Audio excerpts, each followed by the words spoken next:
Ano he hurawahi ma tatu e te vrengi nei. O roha atu, o roha mai. Tatu I tatu katoa, hui e, taiki e. Morena, good morning, counselors. That Waiata was just saying, may peace be widespread, may the sea be like greenstone, a pathway for us all today. Let us show respect for each other, for one another, and bind us all together. So, lovely way to start the morning. Our first official workshop for the long-term plan around our assumptions and our environmental scan. Before we get started, I'd like to introduce to you a new member of the team for the long-term plan and the corporate planning space, and that's our new corporate planner, Jess Kavanaugh. So you may be familiar with her lovely shiny face. So she will be coming to you at various points in the next year with a lot of facts and figures and reports in the corporate planning space. And we're thrilled to have her as part of our team. Oh, thank you. Right. And so we will get started with our presentation this morning. I want to assure all of you, this is not the presentation. This was the background information for you to have that sits behind the presentation. So we're doing the environmental scan and we're doing the significant forecasting assumptions. I am not going to go over too much in the environmental scan because I'm going to take it as read. Now, keeping in mind with the environmental scan, it's a snapshot in time. And as new information comes to light, for instance, the Infometrics report last week, it changes some of the parameters, so it's always a movable feast. And that's why we will say in the environmental scan whether or not we have a high confidence or a low confidence in the assumptions. Now, when it comes to things like economic assumptions, we always have low confidence because things can change so quickly every quarter, as you've seen. So all of the information is based on Infometrics, Stats New Zealand, NB, Foreign Affairs and Trade, all of those kind of ministries and government agencies. So we use pretty high standard data sources. Okay. So the first question that comes up, we're going to do a quick recap of the material sent. And the key question for you is, did you read your background information? I know some people did because they've sent me some questions already or some comments, and I appreciate that. Okay, so let's take a look at the main topics that were covered in the environmental scan. So for the economy, we know inflation's high worldwide. New Zealand is at 6%, projected to be under 3%, okay? Geopolitics, that Russian invasion of Ukraine is having ongoing issues. Employment, the employment pressures here are not unique to Timaru, they are worldwide and countrywide. With climate change, we're not on track to meet the 1.5 degree increase. COVID-19 impacts still are being felt around labor and transport issues and supply chain.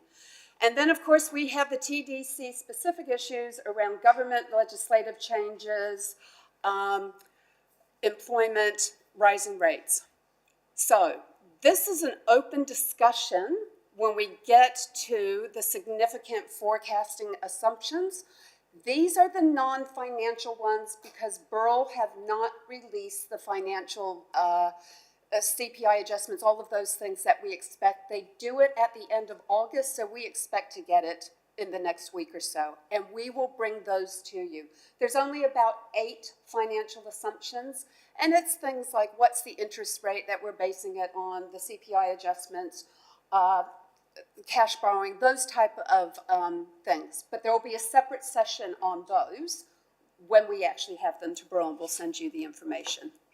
Okay. So what we're going to do is now we are going to go through the forecasting assumptions here. That's about the population growth and the external assumptions and council operation assumptions. Before we get started with that, I just want to check with the environmental scan if anybody had any concerns or issues that they wanted raised at this point in time. There was a lot of information and stats and figures in there for you.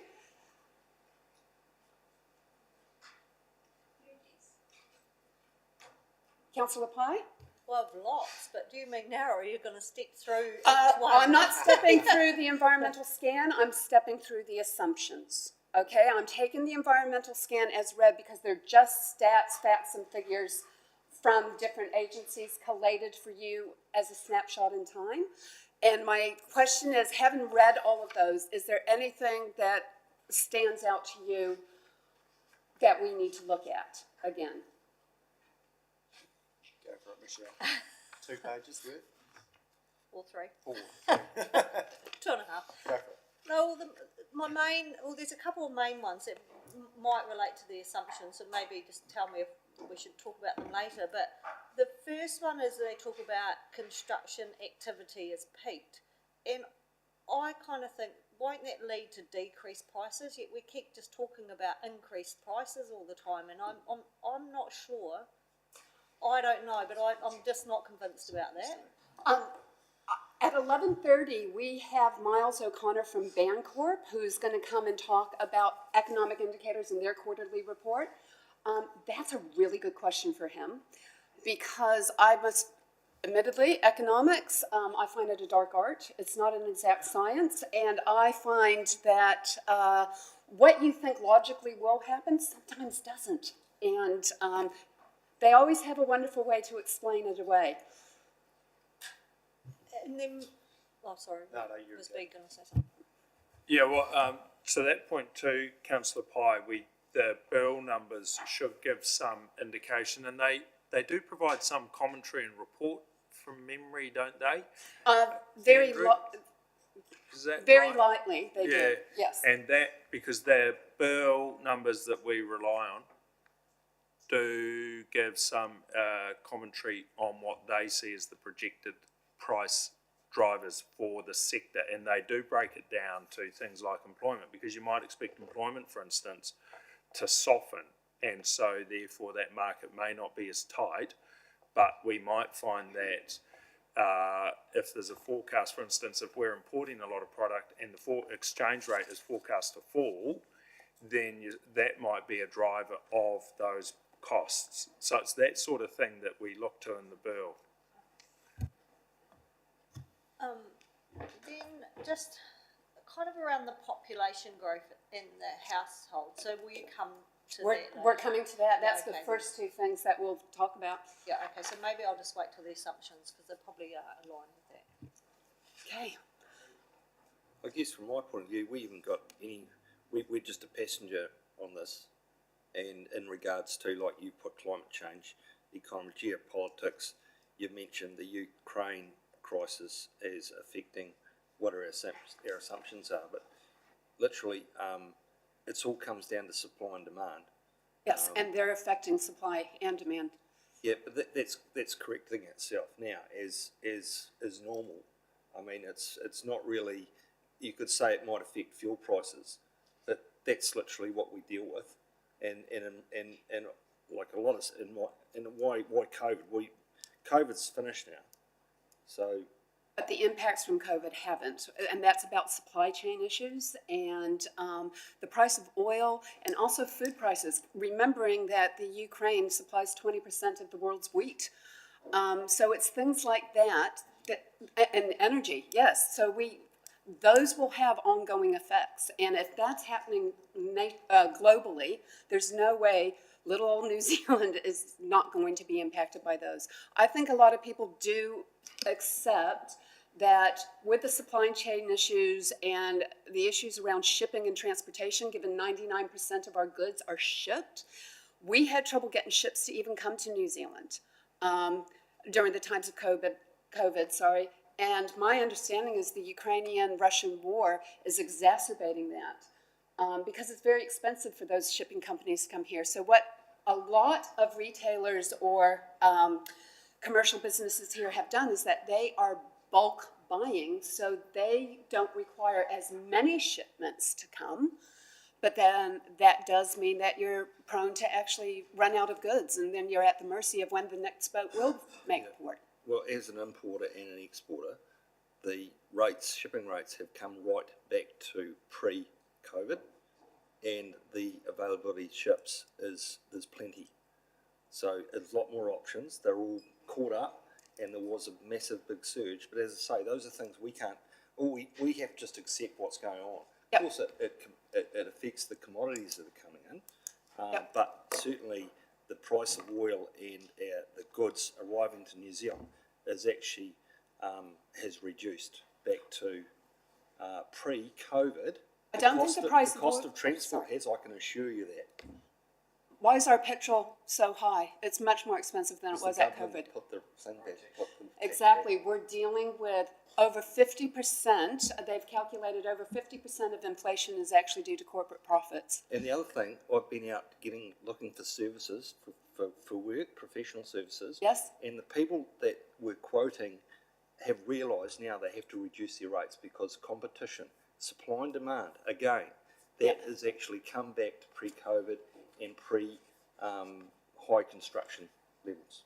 So And- they're all running around trying to keep their people employed and the businesses going, so they're accepting a reduced margin. Okay, that's good information to know that's actually happening locally. Looking at the New Zealand picture, there's different areas are having different pressures. So I don't think some of the other places, because I take the information from places like Infometrics and what have you, and they kind of give the whole New Zealand picture.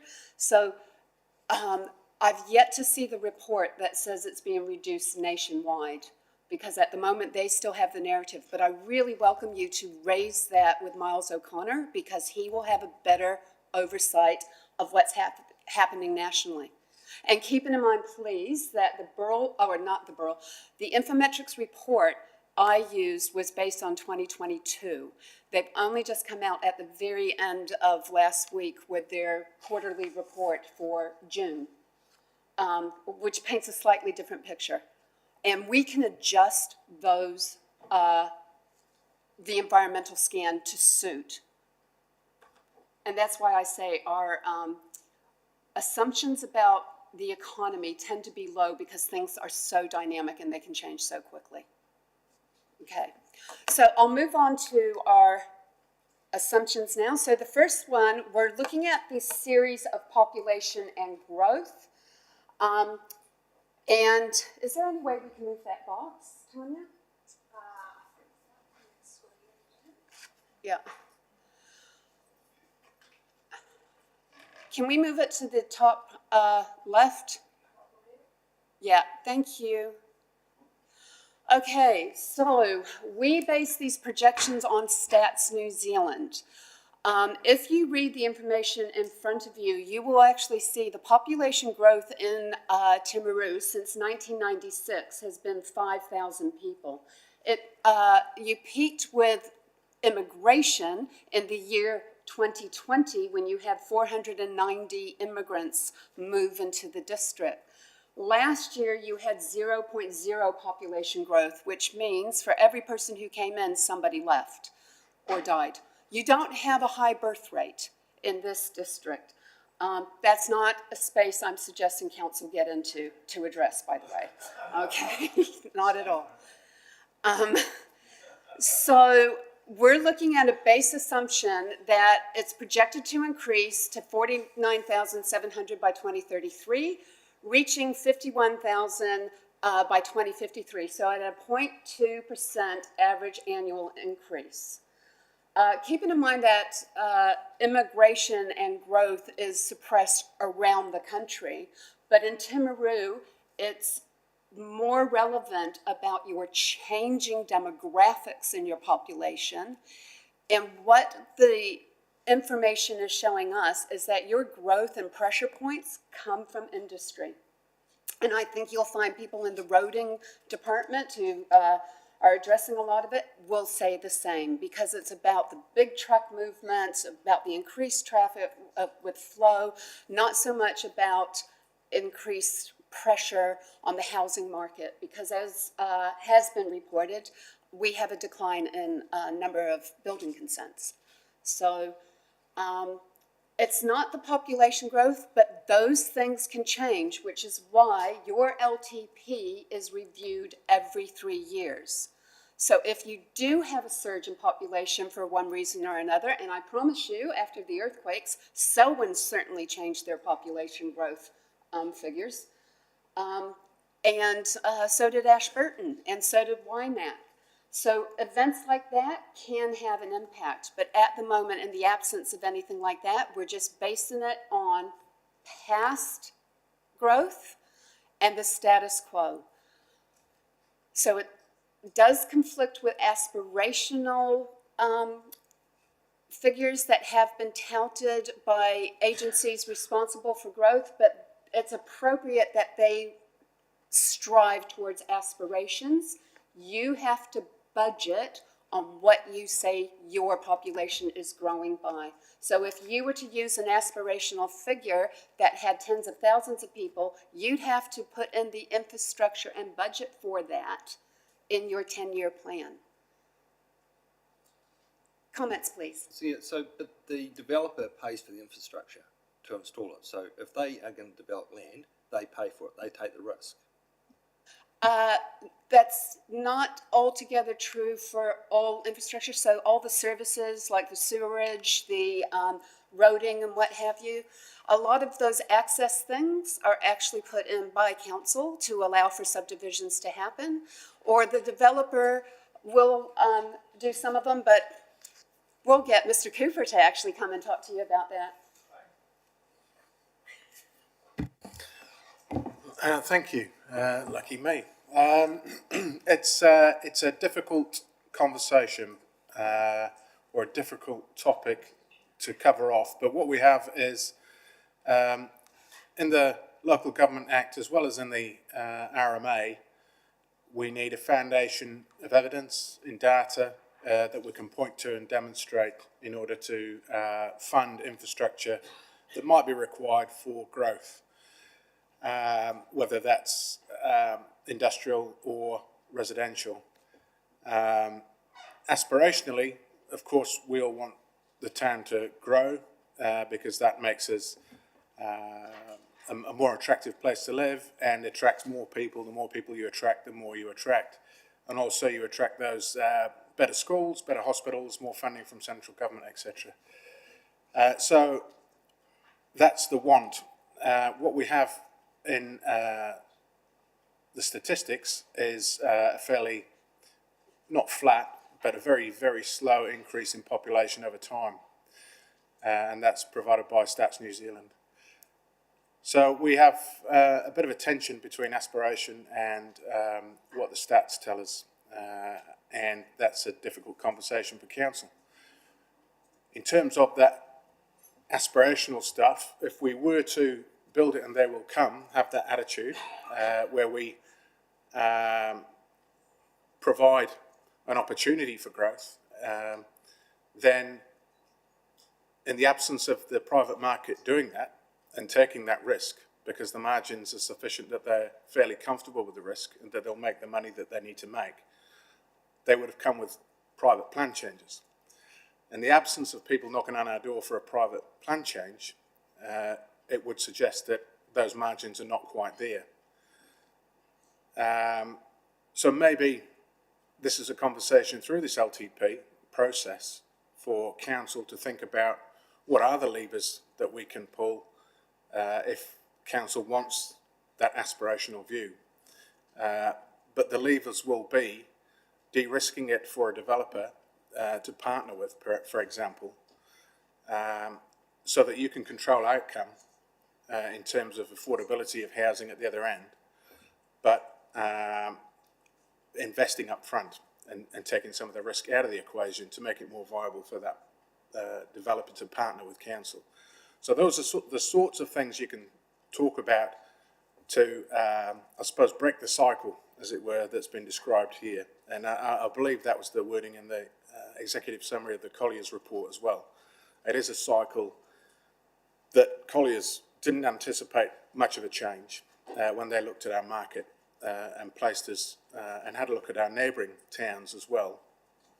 They said they didn't see us stepping away from that pattern that had been demonstrated over the last couple of decades. So if we are to break that cycle, there does need to be some sort of intervention, and it's either from us.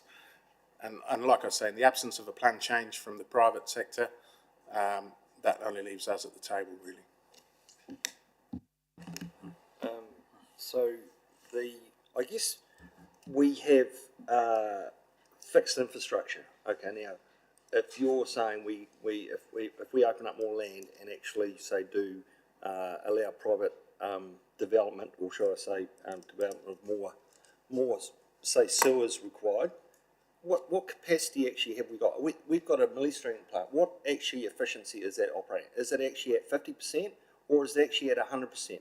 Because if it's at 100% and we're talking about building more houses and we need more poo processed, that means we do have to spend infrastructure, money on infrastructure. But other than that, if the developers are doing the paying for the development and the infrastructure in the ground to connect their systems to our network, that's not costing the council anything other than the opportunity to actually make an income and actually grow economically for our district. Because every house you build, you're going to create an income of probably 150 to 200,000 for the community. You're going to collect rates, and they're going to contribute to our schools. Okay, so and when you talk about a private plan change and driven, now what is the time sort of delay on something like that? Is that like 5 years? Is that so? If a guy comes in and wants a private plan change and drives it, how long? What is the length of time for that to come to fruition? That depends on the complexity of what's been asked, how it sits against the planning framework, what the evidence is for it to happen, and other factors. But if for example, a HOCA, is it a HOCA? It is a HOCA, isn't it? There's a plan change in a HOCA at the minute for a 700 section development for residential development. And if you go online and look at the body of evidence that's required for that plan change, you'll see that there's probably 10 or 12 reports there from independent subject matter experts supporting the different things that have to be demonstrated in order for that to go through. So there might be $500,000 worth of reports there.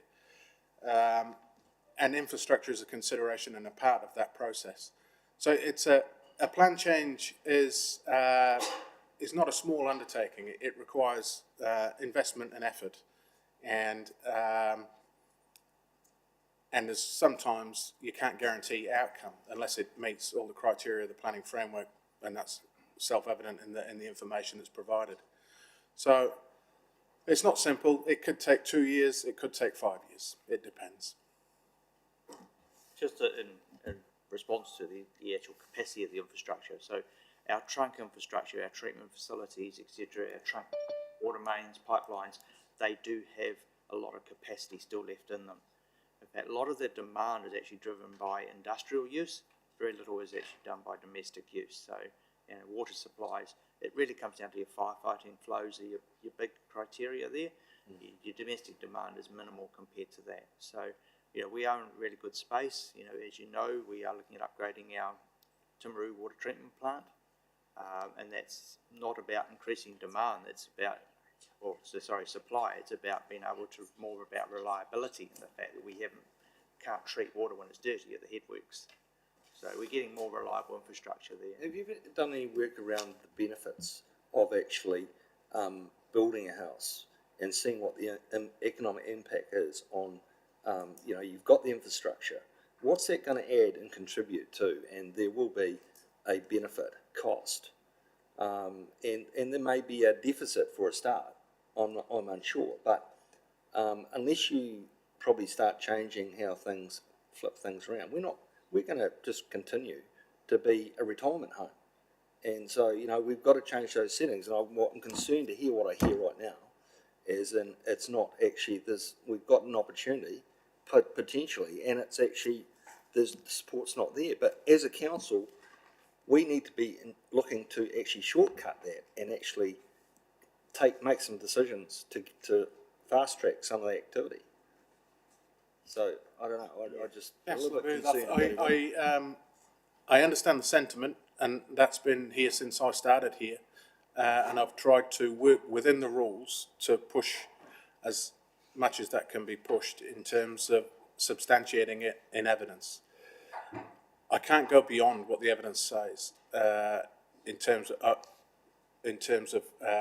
land that we open up or don't open up for that purpose. What I will say is that jobs put pressure on the housing market, drive up the cost of housing, which then makes it more viable for a developer to get his margins or her margins out of that particular market. Money talks. If it was there to be made, developers would be doing private plan changes prior to us notifying the plan, or variations after that. So it's for the private sector. This council has taken the stance that it's for the private sector to drive those developments and pay for the infrastructure. That's been the stance. If we want to take a different stance as an organisation, then I think it would require some investment. That's just my personal opinion. We've just heard if you want to change the settings, that's where the settings are. You also lobby central government for a change in rules, because that's where the rules are set and the expectations are set for the planning framework, and then the regional policy statements follow the guidance from central government, and likewise our rules have to follow the regional and national framework. So if you want to change those settings, there's very limited capacity around this table other than having skin in the game. So outside of that, it's a matter of lobbying, in my opinion, central government for some changes to rebalance, if you like, the tension between development and environment. I guess you mentioned the cost to council for infrastructure. We know we've got the capacity, and the developer pays for the infrastructure to connect to our system. So therefore, you have to look at the income that the council are actually going to get. Obviously, there needs to be some input from council around public services and civic facilities for those new areas, such as, there needs to be a certain amount of planning. But, really, if we just keep saying no as to what I'm just hearing right now, this long-term plan, we're going to be sitting here in 10 years, that long-term plan, and the same thing is going to be being told to us. And that's not good enough. So I'll just leave it there. One thing I'll just say, under the new development areas in the proposed district plan, it is council's responsibility to do what we call development area plans, and that is planning for what infrastructure is required in those development areas. So that is, I guess, an assistance to any developer coming along and wanting to do the plan change relating to that land, that future development land. So we're doing a lot of the groundwork to assist them to get that plan change over the line. Okay. To add to that, the whole point of these assumptions is to give a baseline by which you are doing your funding model for the next 10 years. They are audited by Audit New Zealand, and they check our data sources. So all this is saying is this is what the evidence is showing us. So our projections, which is not the same as a prediction, okay, it's not a crystal ball, it's just saying we're basing it on a 0.2% growth. If council chooses they want to take the risk and move into the development space based on aspirational information about growth projections, they can choose to do so, but audit will want to see very sound evidence by which that is based. And in the development plans, the future development plans, that will be the type of evidence that you can produce. So you could, by right, choose to actually start commissioning those type of projects to investigate and make a sound decision if you want to get into that space. But at the moment, for this particular LTP, given the commitments that are already existing for this council, our recommendation is we stick to a population growth based on the evidence that we have provided from us from New Zealand Stats for you to base this LTP on. And my question really from you is, are you comfortable with that projection at this point in time? But just, I think it's important to note too that with growth, we don't get any extra income. It's not like a business where if you sell more products, you get more income. With us, if we get that growth, it means that everybody has less of a burden over the rates we require. So effectively, people may pay a little bit less. So,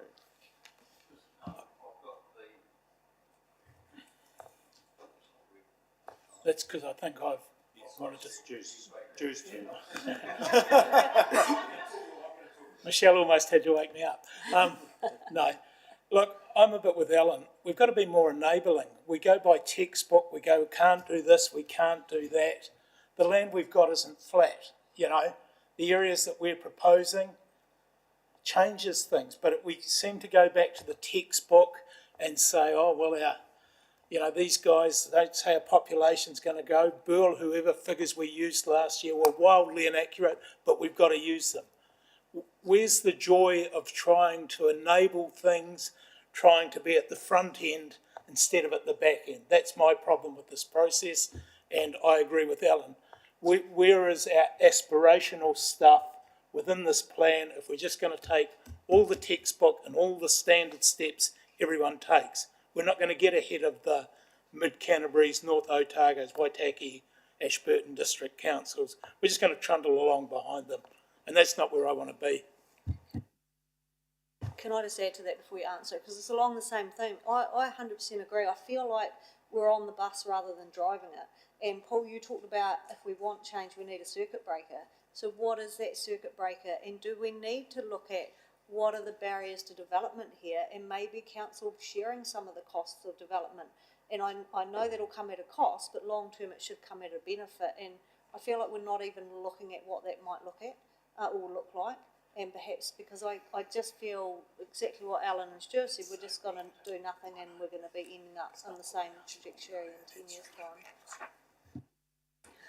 I can tell you from research from other areas around the world where they have population pressure, so declining villages and what have you, and the local councils will buy housing stock, sell them cheaply, with the requirement that people move to the district and actually revamp them and have a definitive time to actually upgrade those houses. But the council makes the investment and offers them cheaply so that they can get a population moving into. Nobody that I know of in New Zealand has tried to action anything like that. And you talked about the growth in Ashburton. I can assure you, having worked there, that was 20 years in the making. It wasn't an overnight success story by any stretch of the means. Their business development park that they had the motto, build it and they shall come. We're 10, 15 years down the track and it's still not full. But it has grown steadily over time, and they did make the commitment and front-foot it, and you can choose to do the same, but it does come down to what's the risk the council's willing to take upon itself. And you have every right to decide that risk for yourselves. I wasn't suggesting council should be the property developer.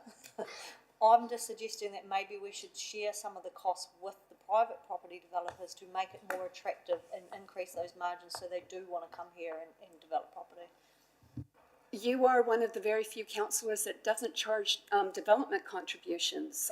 There's financial contributions which aren't the same as development contributions because those are the incentives that other councils use to waive development contribution fees.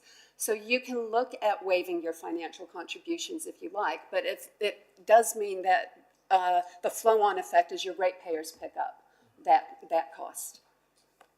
But then Andrew said the flow-on effect of that is it may become cheaper in the long term, and that's what I think we've got to look at is actually, yes, there'll be a short-term cost, but maybe the benefit long-term will be will be better.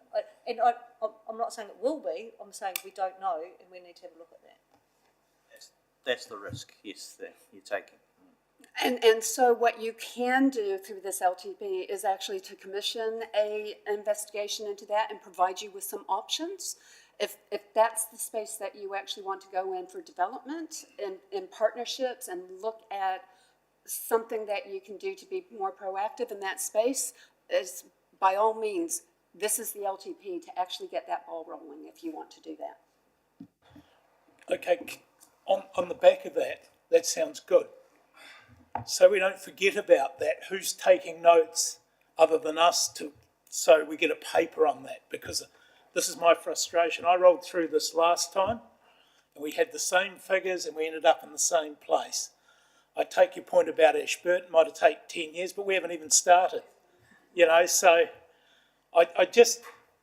we need some changes, or else we're just going to plod on, talk about being aspirational and do nothing about it. Councillor Peddington, I've asked Jess to make some notes for me so I can actually provide you with a written summary, and we will define the actions that you've asked for to incorporate in the LTP. Councillor Piddington, what about if we give an undertaking to come back with a report?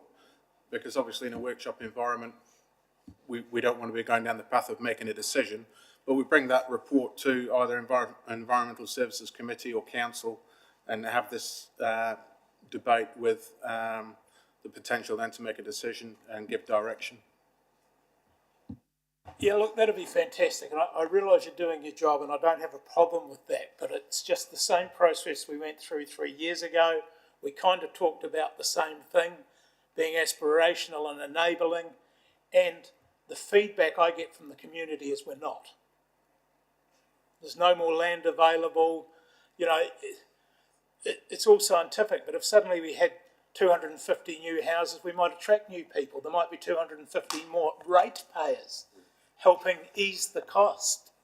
But unless we step into that space, we're just grinding out a process, I guess is what I'm saying. And that's no disrespect to the presentation or where we're going. I want to be a circuit breaker and move forward.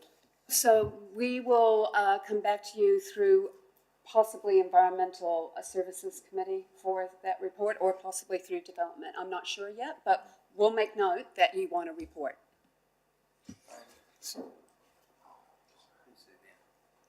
someone else might want to talk at some stage, but we'll see. I get all this. This is about us. This is about our aspirations and everything, and it all sounds really, really good and everything. We're going to have other workshops that say where our debt levels are at, where our vertical infrastructure is at, what our aspirations are of getting those done, and what we're going to do and how we're going to cut our cloth to make that happen. We also need to know why these developers out there that have hundreds of consented properties sitting there that they can manage to drip feed as they want to meet their requirements. What are the enablers for them to start getting them? What do we need to do so that we don't become the developer, that we don't incur a hell of a lot more costs on top of everything else we're doing? We need a big picture, and you're right, Councillor Piddington and Councillor Pye, we need to be aspirational.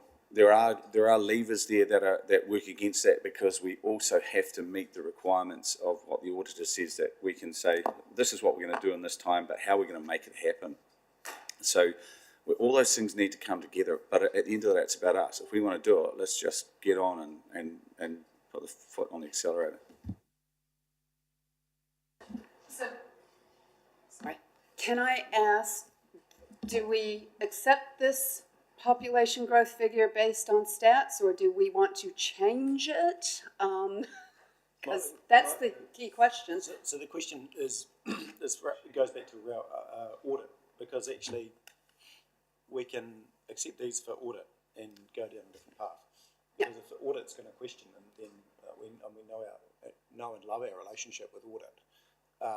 But for the sanity of the finance team and the team within council, I don't think we put some hurdles in there for the audit process. So if we have to have these assumptions, I don't think that matters, because there again, to the point, in 3 years' time, hopefully we would have changed that, and then 3 years' time we'll be able to recognise that these assumptions have changed.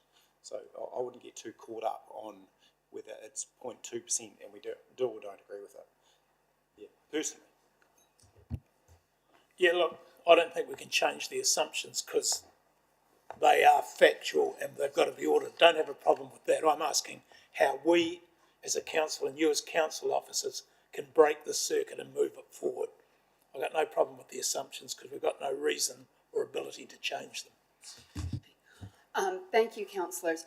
There is a group of assumptions that you can change, but these external ones, population and growth and the external things happening around the world and nationally, not so much, but the middle ones, which are about council operational assumptions, those are the points that you can actually tweak as to whether or not you agree and that's what you want out there, or you want to change the assumptions. So I'll just whip through the other assumptions in population and growth then. Oh, sorry, Councillor.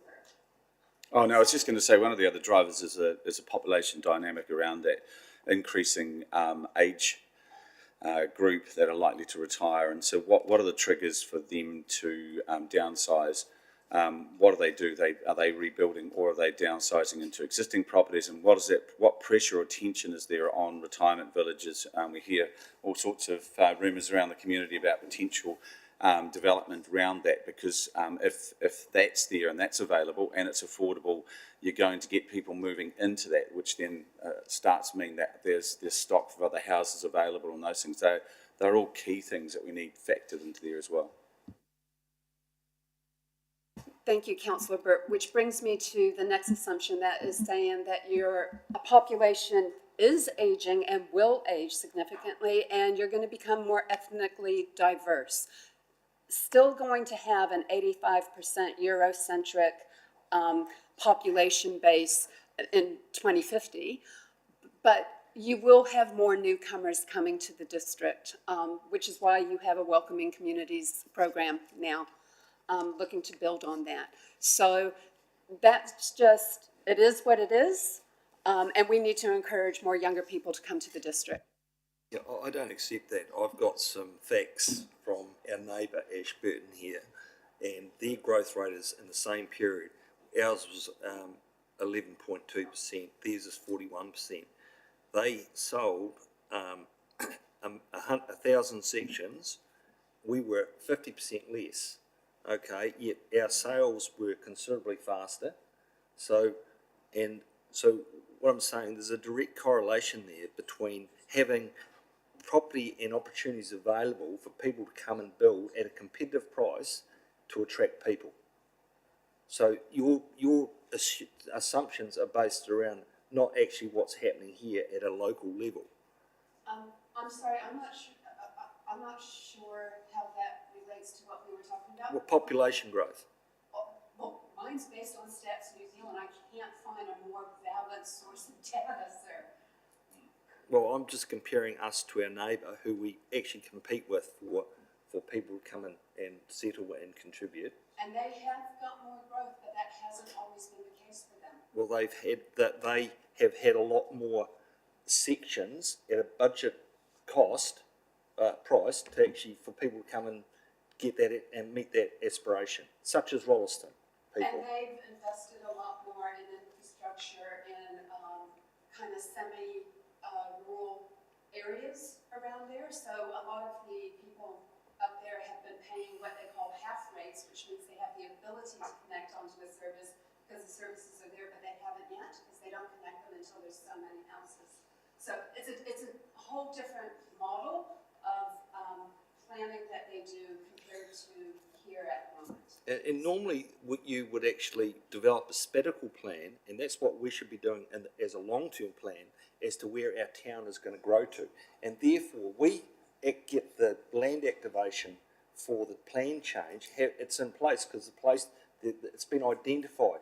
And then the property developers would normally come in and they would compete for that land. And they won't sit on that land because there'll be 3 or 4 of them, big areas, and they will cut it up and they will bring that on to fruition. It's not the government, it's not us, it's actually competition from actually property developers that actually you encourage when you actually have a spatial plan identifying where the town is going to go. and therefore you have control of where you have your facilities to meet that demand in the future. I beg your pardon, Councillor Booth, I thought you finished. I believe the report that you've requested may highlight those things, but as most of the councillors have just stated, the factual figures that we have up there based on evidence and data from Stats New Zealand and Infometrics and .liv's data and a lot of other data collection sources that are well respected and recognized and audited, et cetera, they're not the things we can tweak. What you're asking for is what we can do about them. And I believe that's what the report will come and present to you about some various options. So at this point in time, because what this workshop is about is if you accept these as the base assumptions, what we do based on them will be up to you. But these are just the facts for the time being in this snapshot in time. And what you're telling me is you want to change this. You can't change what's happened. You can change what's going to happen. Yeah, perfect. I think we keep going because we're on a deadline to 11:30, and at this rate we're going to miss it. But we'll pick that conversation up when we have that paper in the coming weeks. Okay, and then talking about the household change. Now, we do know that we've had declines in our building consents. What we're trying to help set up is what are the types of houses being built, because if we know the pressure points isn't coming from people coming into the district, it means a lot of those new builds are from people within the district, either downsizing or going to lifestyle properties or what have you. So we're working with the building team because they have some brilliant statistics they give us, and it's just so we can differentiate what type of houses are being built and where. And that will actually help to inform the future planning that you've just asked for. So at the moment, we know that the average household size will decrease because families are getting smaller. And with an aging population, you'll have more single-person households. So we're saying that you're probably going to increase by about 280 houses a year, okay? So that's the basis for this LTP at this point in time. District. In the district. Yeah, that's district-wide, isn't it? Yes, it is district-wide. So including Geraldine, Pleasant Point, all of those, yes. Laura, just a quick. And the increase in ethnicity and the decrease in household, because the cultures you're talking about coming, I'm not a cultural expert, but generally they seem to have larger households, so you're going to have more ethnical diverse, that tend to have larger households, but our household number is going to decrease. So I'm struggling to understand that. Well, the ethnic diversity, your growth area is your Asian populations, and they don't tend to have big families. So I know I live in a area in Christchurch with a lot of Asian families and 1 or 2 kids at most. Most of them are retirees, to be honest.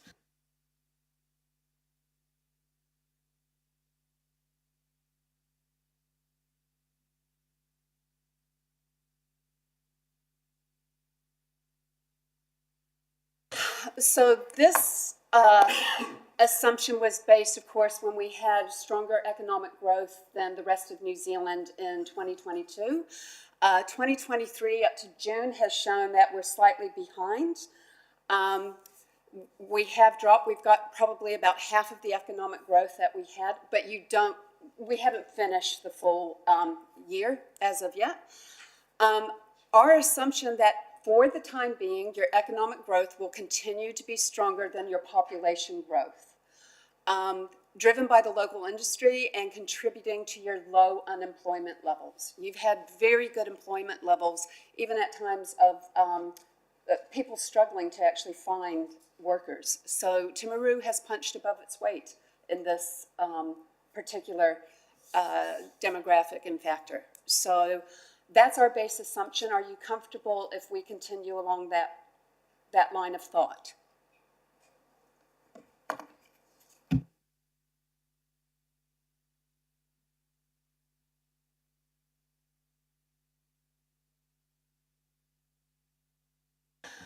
So the council political structure, now we're getting to the council operational assumptions. These are the ones that you can change, tweak, omit, you can add something else.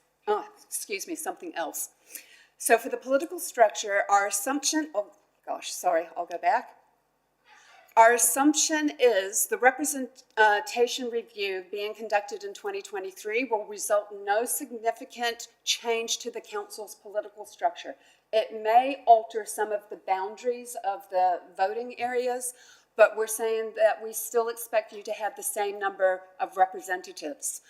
And there won't be any amalgamation at this point in time with other councils for this LTP. Keeping in mind that if we do signal that you're looking at amalgamation, we have to show which year and financially and all the impacts for that in the budget. So we're working on the assumption, because that isn't an open discussion that's that I'm aware of, that we're working on the assumption that we're going to stay as is for the course of this LTP.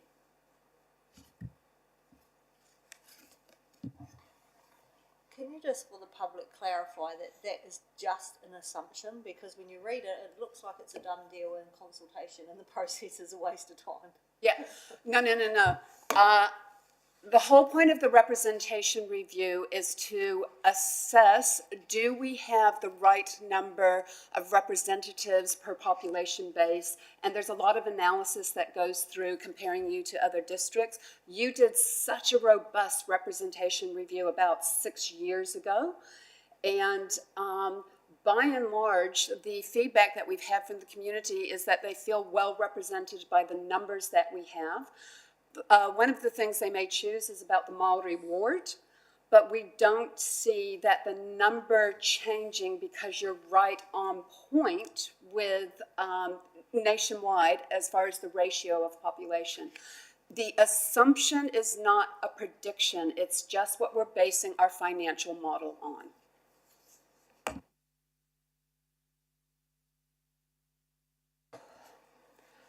At this point in time, we're saying that the existing arrangements and CCOs are expected to remain in place, and new arrangements or CCOs are likely to happen over the life of this LTP within the next 10 years. We don't know what they are, what they can be. We're just allowing for the fact that they may happen.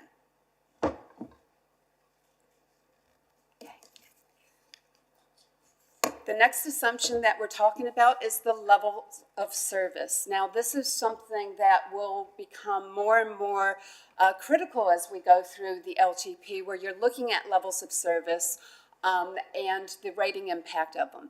So we're saying that we're anticipating through the assumptions, we're basing it that they're going to either remain at current levels or increase incrementally over time, slowly, with adjustments being made to those services to ensure the delivery.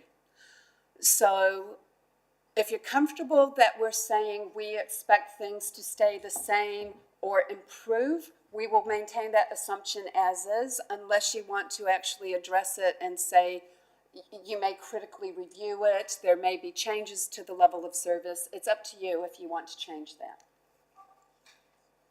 Sorry, just a question on that. Sure. Are we excluding Three Waters from this process?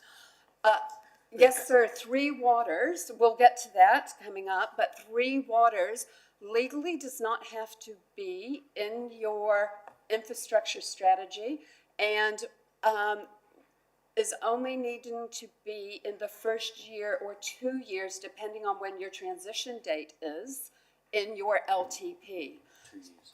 Okay, well, but what's come out of the Merrill Forum is that the schedule from the DIA is that the 1st of July 2025 will be the transition for Canterbury and the West Coast.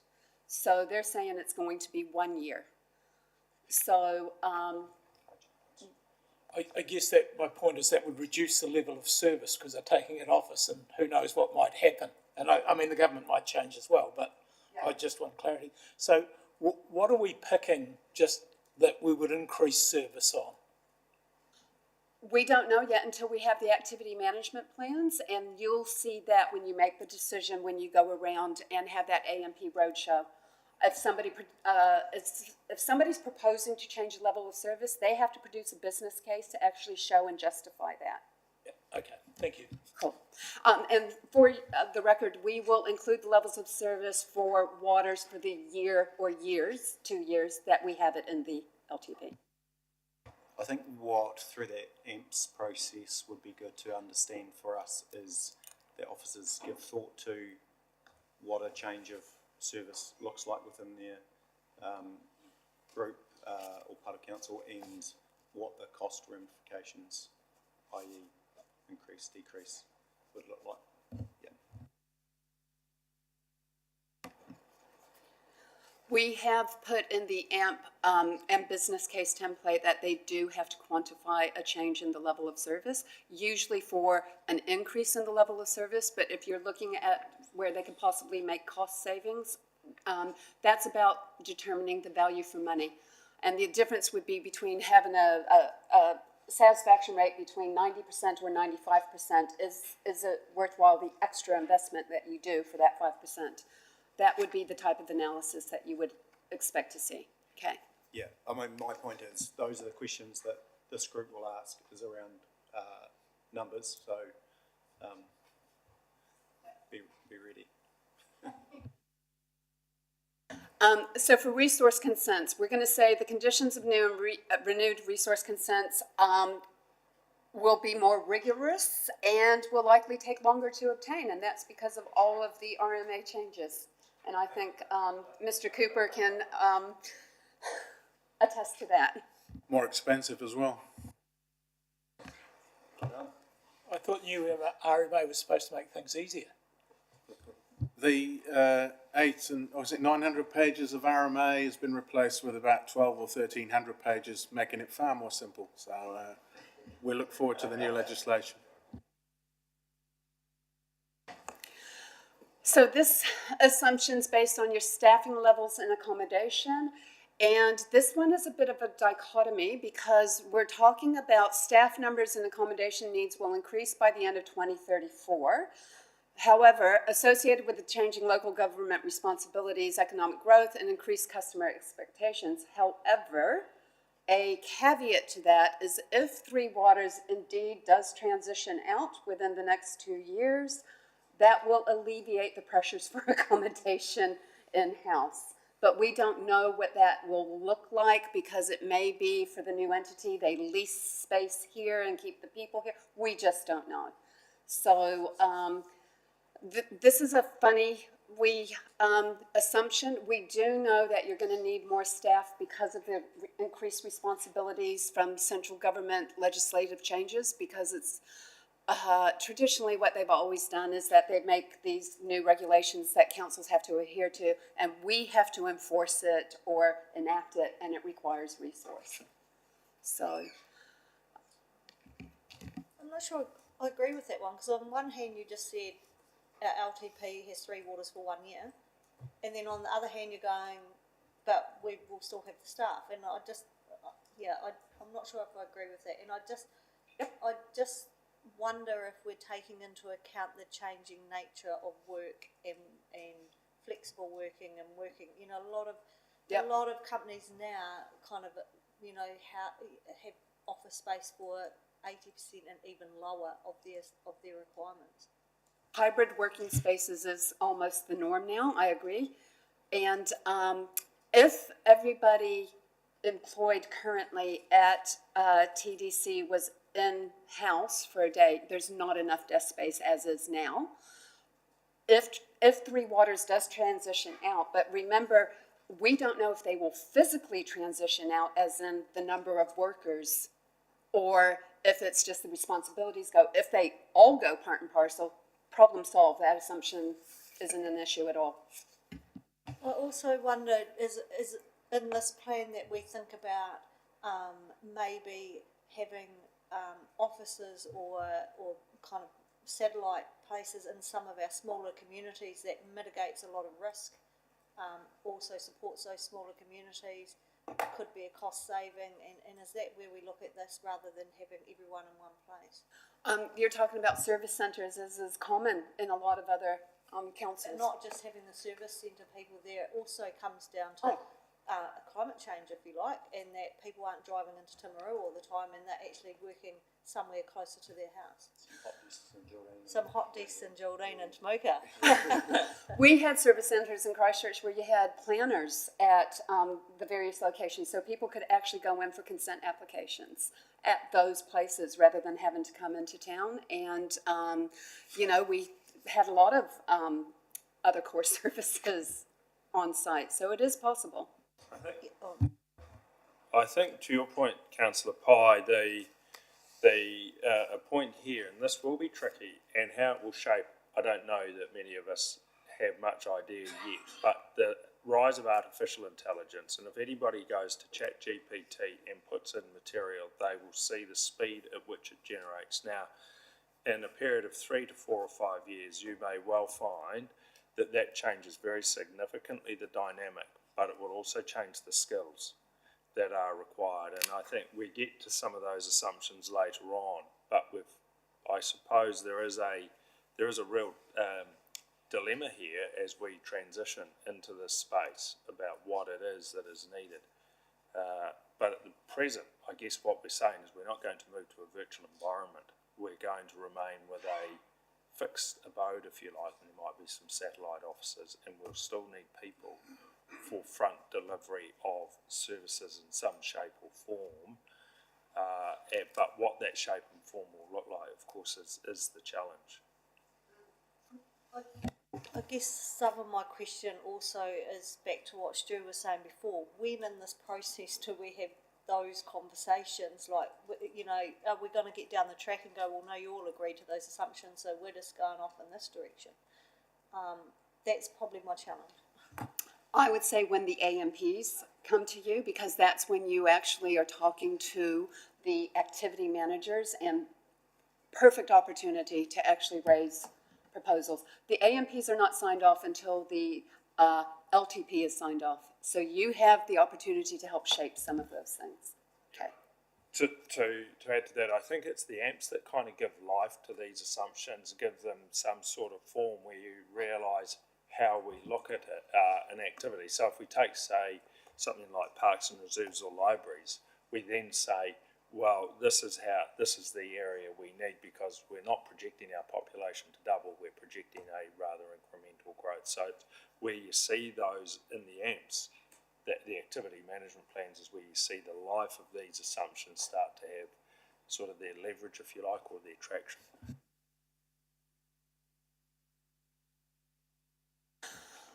It's just been suggested by Trudy that we could add to this assumption to say that it will be something regularly reviewed, and that we'll base the assumption of having a head office, and we can actually look to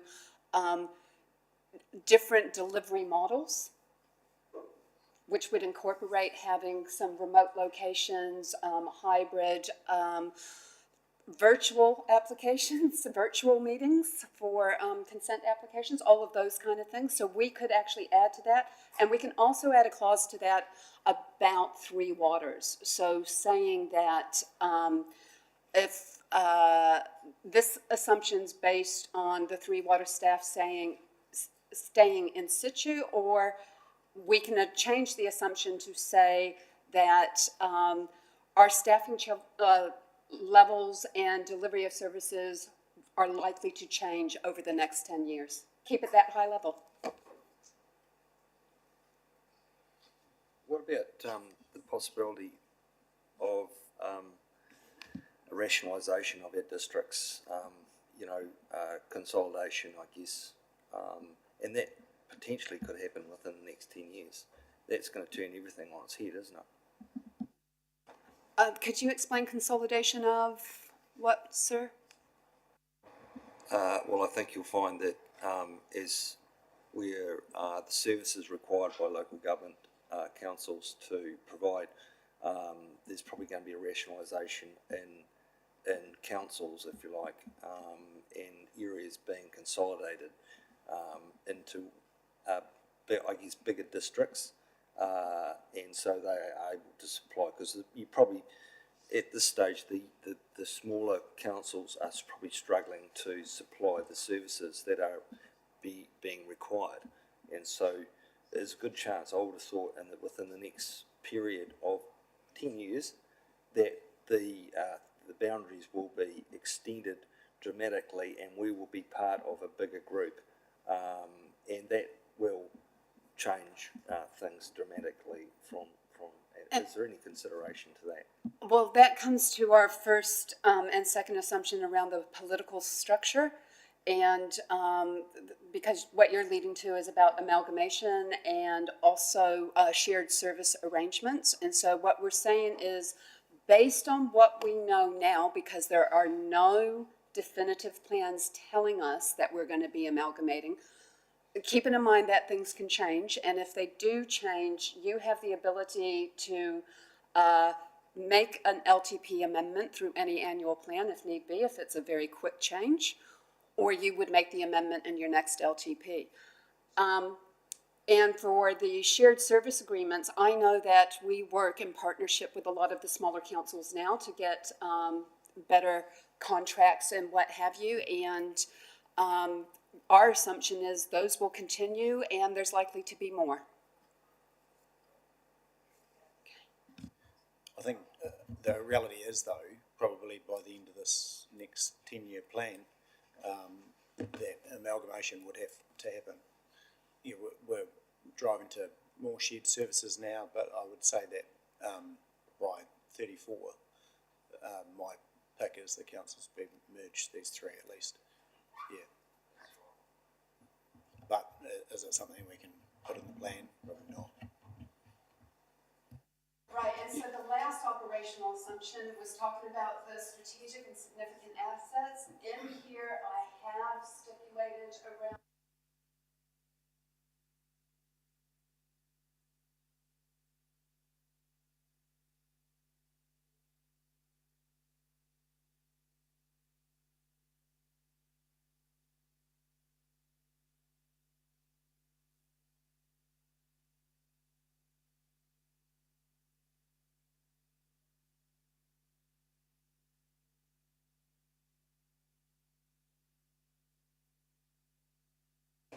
So if you have any dispute with any of the narrative in there, please email me or, write to me about So that.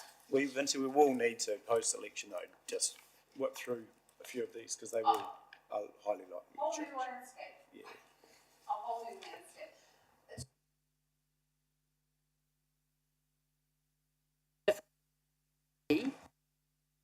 Had to undertake. So because of all of the uncertainty and so many changing, moving parts right now. So Sorry, just on those significant and strategic assets, from reading that background information, I think I remember this correctly, we talk about climate change and more significant weather events, but we're only talking about replacing significant assets as they need replacement. Are we allowing for replacement of damaged assets through climatic events? Because I didn't get the feeling that we were. Yeah, we certainly are. You know, it's covered under the depreciation in our renewal program. There may be some changes in priorities to match affordability, but the intention is we continue to replace those assets. I think there is a conversation to be had around perhaps your lower level assets, your non-strategic, around halls, things like that, where there is quite prone. Do we invest in renewal of those, or do we just stick with them? Yeah.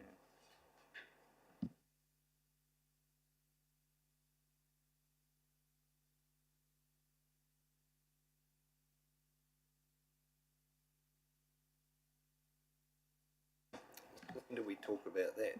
Like, you know, when do we, like the halls, for instance, do we actually? when you get to the budget, sir, because it will be about how much you put into those reserve funds and depreciation and whether they're at the right levels. You're scheduled to go through the budget on the 5th of December. Yeah, Councillor Booth, we're bringing a paper on in October to Council about earthquake-prone buildings. Council own buildings and their status within that, against that.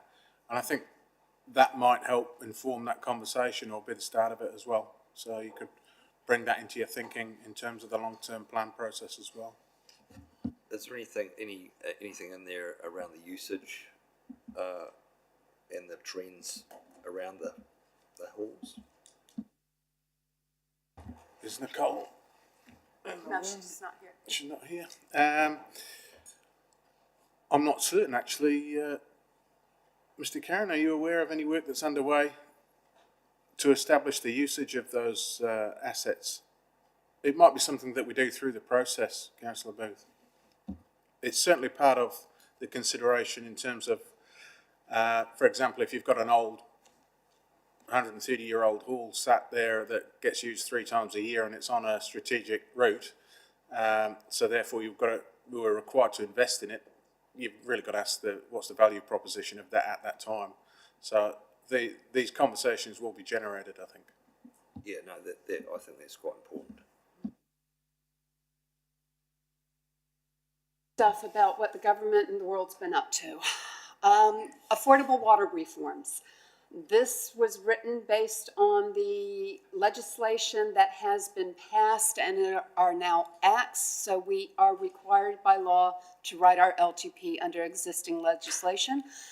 The mayor is right. Post the 14th of October, we could be revisiting these because there may be different legislation in play at that point in time. So as of now, we have made the assumption we will take the business as usual approach for years 1 and 2 of this LTP prior to us finding out that for Canterbury, the entity was supposed to be 2025, which we will get more confirmation of that because that came from the DIA. Came on Friday afternoon from the DIA. Yes. Yeah. So, not so helpful for us this morning. And then after that, Three Waters is out of the budget and out of the LTP. Okay, that's what we're basing it on for the time being. That is likely to change. Okay. Future for local government review.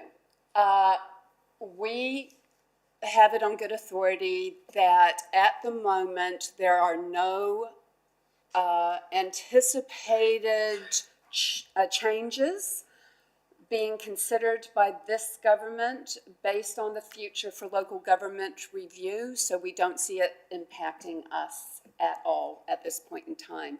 And we'll wait and see what the post-election government decides. The Labour government has said we need local government to tell us what it is that they wanted, which I kind of thought was the review, but so they're not going to take any action on it. Legislative reforms. So we are saying that the legislative changes are going to have implications for our increased responsibilities and requiring additional resources for us to implement and manage. We can't quantify those yet, as some of these legislative changes have only happened in the last week. They have been passed through Parliament, and 1 or 2 of them are still waiting royal assent.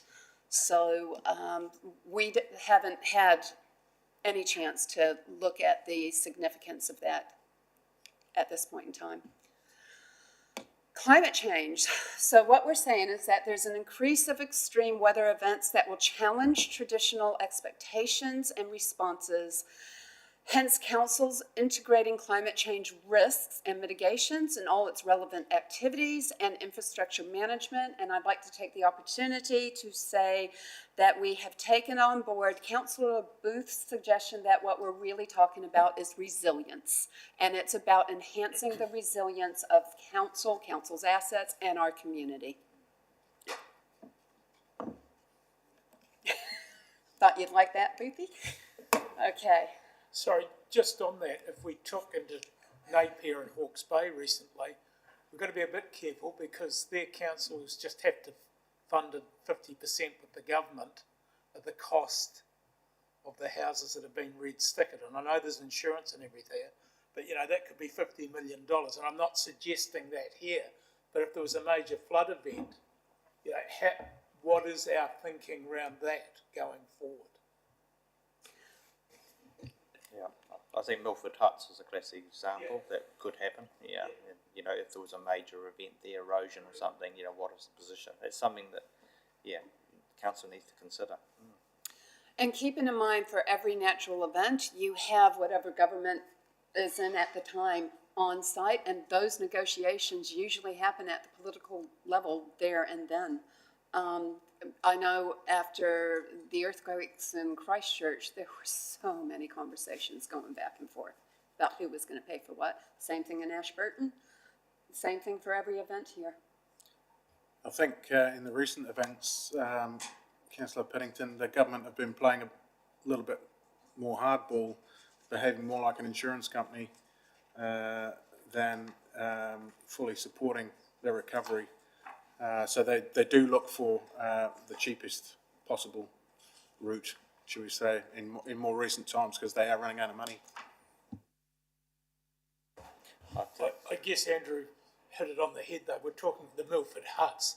What are we actually doing to relieve our risk there, being that this is a long-term plan? What discussions are we having with those hut owners, what their expectations might be? Yeah, so we have, or we'll be starting conversations with those ones this year. So, in part, it's understanding what they're going to do as well, and I'm interested to know, you know, are they giving thought to environmental cleanup as an example, and who's, you know, what's their expectation on who's going to fund that? And so, I mean, the opportunity here too is for us to, you know, potentially, you know, build policy in around what we will and won't do, and I think it's to be quite definitive, and so those people know that actually we're not going to come and rescue them, and they have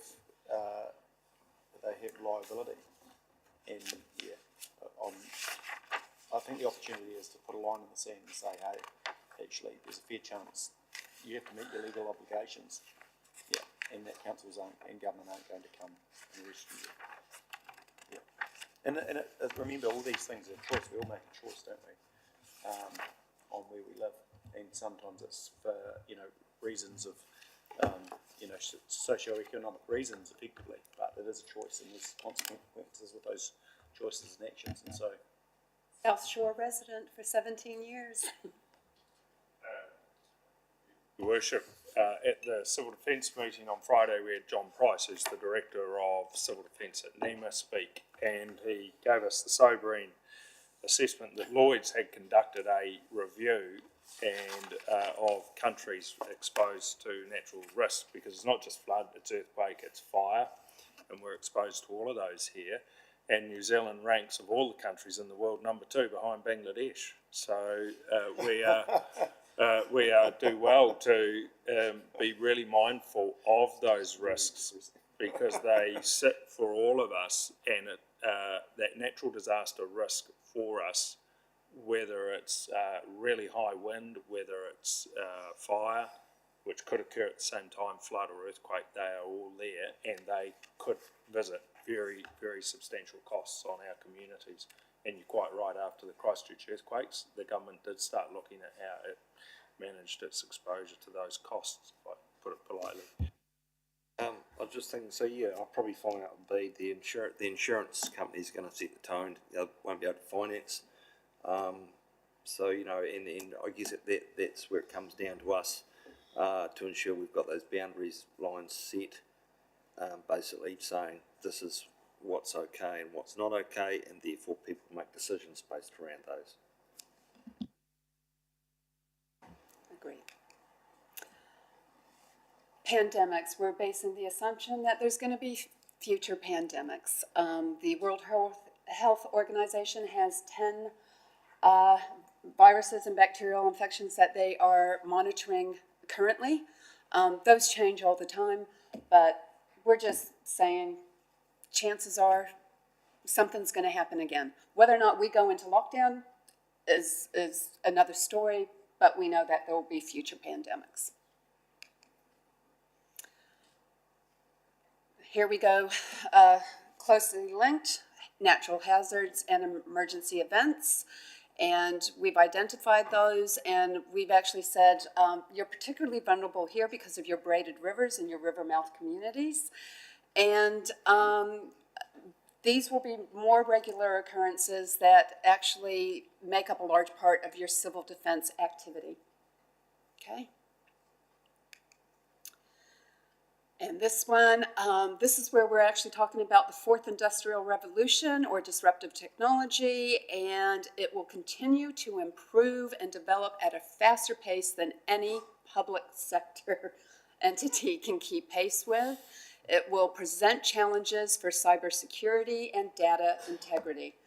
So that is an assumption, and that is a fact that every organization and government agency faces in this world.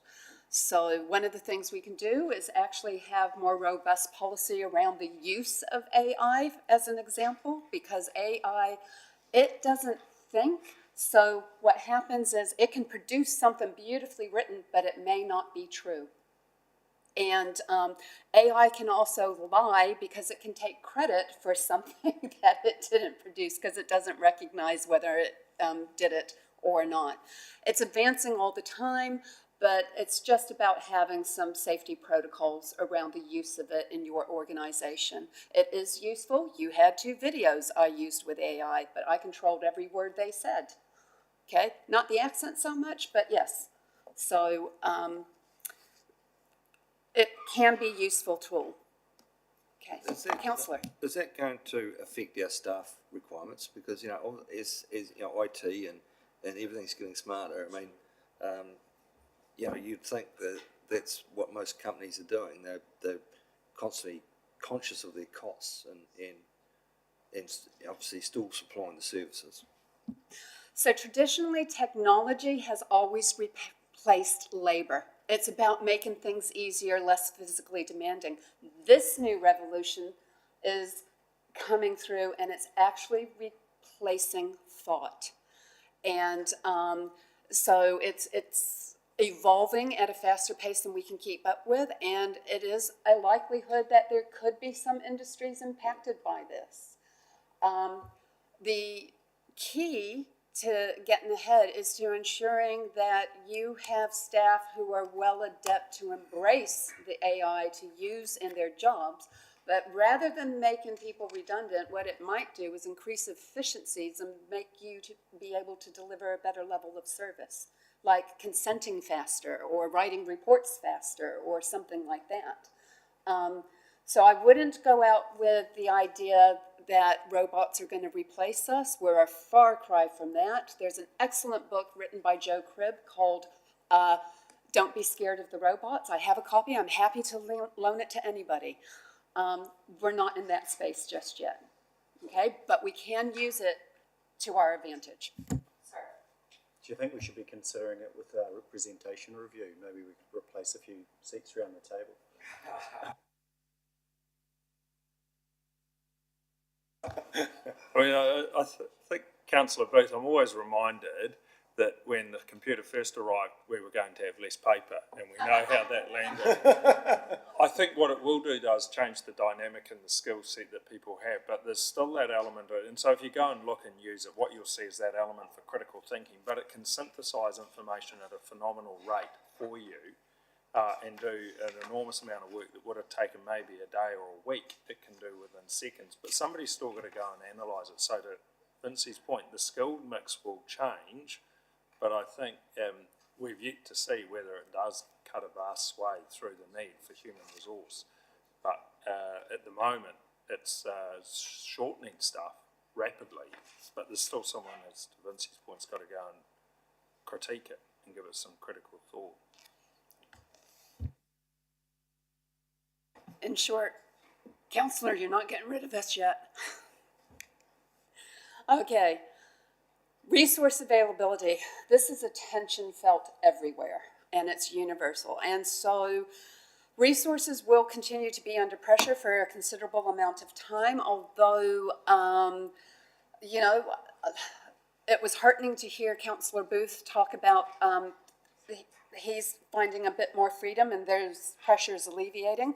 But we have trouble with being able to get contractors to be able to do some of the jobs or staff retention. So those kind of resources are still under pressure, and we're anticipating that it's going to continue to be for a wee bit of time yet. So, but what we're trying to do, it's the mitigations that you do based on this assumption. So you're doing everything you can to make sure you have really adequate procurement policies and being able to help address with staff well-being initiatives, which this council goes to extraordinary measures around the well-being space. So this is just a reality that we have to deal with, and it's what we do to mitigate that we really need to focus on through the LTP.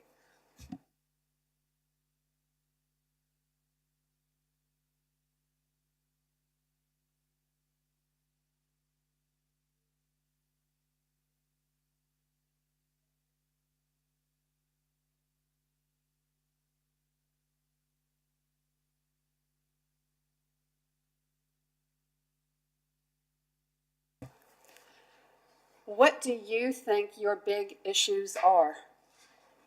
Did we not do a vote on these and we ranked them? No, you guys just we not? basically have a discussion, have an open discussion. This is free form. Yeah, but previous to this to an email, we had to rank issues or big issues for us. So we did that as part of the LTP. No, process. you ranked priorities. You beg had your pardon. focus areas underneath all your community outcomes, and you ranked priorities for your strategic framework, which I fed back to you. Now, this is not something you decide today.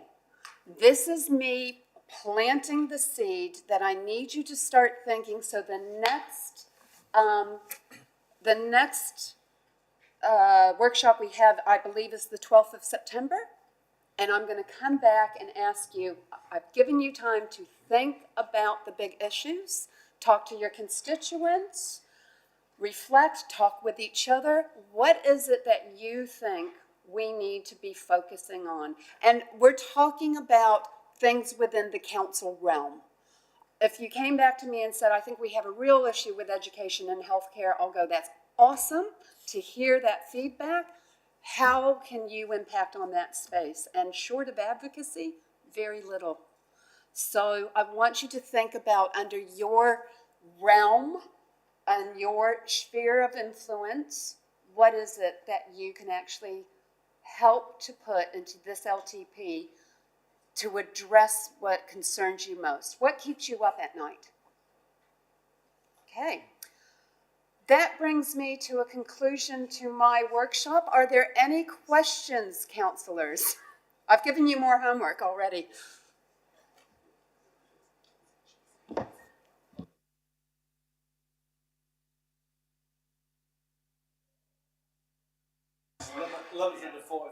Did you take climate change off that? Councillors, you're more than free to email me at any point in time. I'm expecting edits and recommendations to what you want changed in some of the narrative in here. This is your document. It is absolutely your document.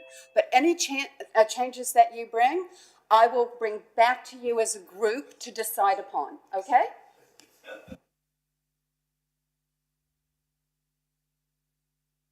I'd like to introduce Miles O'Connor from Bancorp, who is now going to talk to you about the quarterly report, and is a great person to ask some of those economic questions you had at the start of the workshop.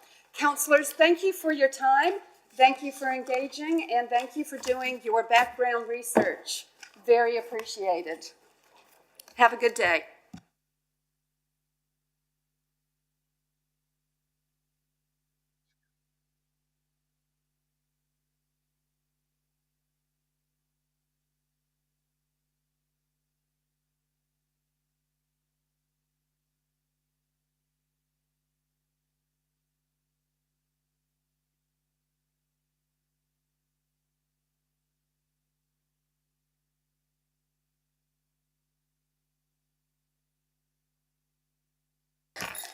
Miles, can you hear us?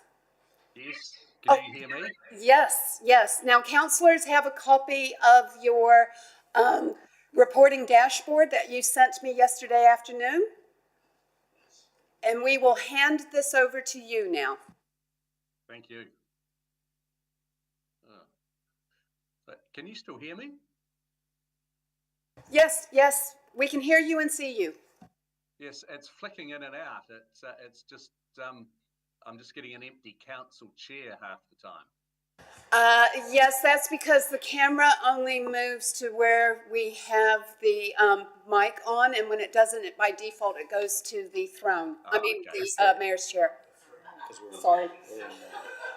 He's not here. Can you just pause and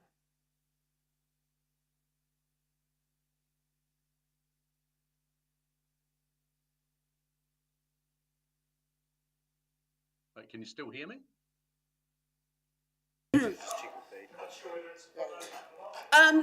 Miles, we just have one question. When you sent us the report, you had a disclaimer on the front page of it, on the title page, the small writing under June 2023. Oh, yes, we have that on all of them. I mean, that's, we just have that in case councils don't want to release it, so there's no problem at our end. Okay, great, because this is an open workshop that is being live streamed. No, that's fine. Okay, thank you.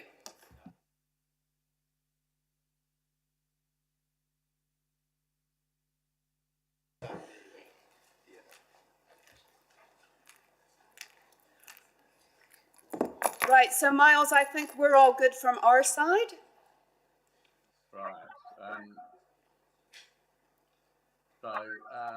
Good morning, and look, thank you for having me here. You can hear me still all right? Yes, yes, sir, we can hear you. Yeah, it's a bit funny when it goes to, it's a bit odd when it just goes to an empty chair and then there's nothing happening. So, you've got the report in front of you? Yes, they do. Yeah. So, look, shall I just take the report as read because the economic commentary, because there's quite a bit that's happened since then. So, I can go through it, or I could just say, well, as I say, I could just take it that it's read, and I could take questions, and I could update you. It's your choice on that one. Miles, I know that some counselors had some questions because we had gone over some of the background data through our own analysis from what came out through Infometrics and New Zealand Stats, et cetera, et cetera. So would you be open to taking some questions that they had now, please? I can take them now, or yes, that's fine, or I can provide the update. Okay. Okay. Counselors, over to you. Would you like to ask them the questions you had earlier? Yeah, sure. I actually do just have a question on the report for a start, if you don't mind. On page 5, I think it is, next to the interest rate risk, you've got current percentage of debt fixed at 78.5 and current percentage of debt floating at 100. Can you just explain that, how that works to me, please?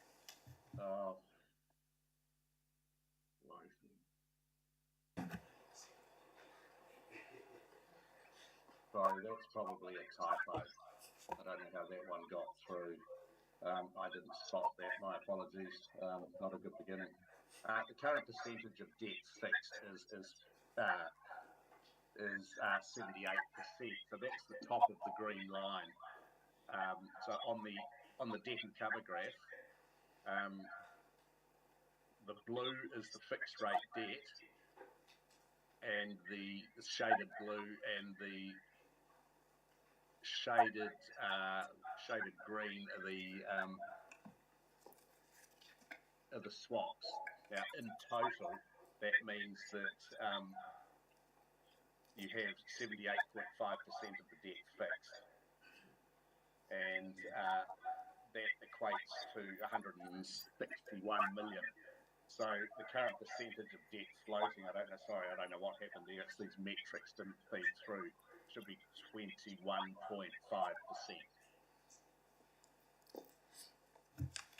That's okay, thanks. Sorry, so then my question that I had earlier on, which you'll probably include in your update, was that we had a lot of commentary in our previous report about increasing cost still and infrastructure spend and things like that, yet there seems to be a feeling that we've reached peak infrastructure kind of, and that those costs may decrease. So just wondering if you had any commentary on what your view is around where infrastructure costs are going in the future. Well, I'm not actually hearing that they are decreasing now. At the last the LGFA Borrowers' Day in Wellington in late July, there was I think the project manager of Infrastructure New Zealand was speaking, and he was talking about the continuing increased costs of infrastructure, and that they seem that they certainly they have been going up very sharply, but he wasn't giving any indication that they were actually declining. That perhaps the cost of infrastructure was going higher and higher still, and I mean we've known in the Christchurch Stadium here what the increased cost of that was. And that is a fixed rate cost, but that has gone up considerably. So I'm actually not hearing that the cost of infrastructure is going down. I mean, oil costs, which are quite an important part of a lot of those. I mean, they have gone up again. So I'm not seeing that. No. Just a comment on that. A couple of councillors and I were in Christchurch yesterday to view the Netzel Stadium, and we spoke afterwards with Apollo, and interesting to hear from the owner there. He spoke of steel and some of their construction prices coming down, didn't he? And they're doing some major projects across the country, so that we did hear that as of yesterday, which was nice, with a big capital program ahead of us. But to your point, maybe it's only well, I'm not sure, maybe it sits in part of the industry, or is it just a rort and we're just getting local government's an easy one to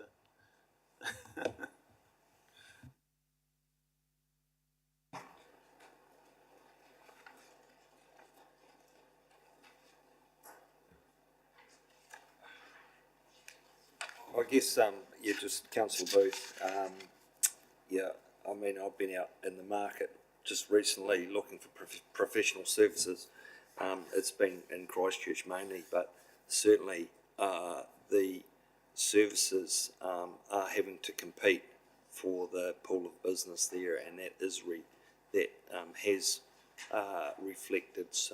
has been reflected in some decreases in costs, and that's basically supply and demand, and obviously companies realising they actually need to be competitive and are having to compete for business, because people perhaps aren't doing those projects as they had been at the speed that have been, and then probably due to the cost of money.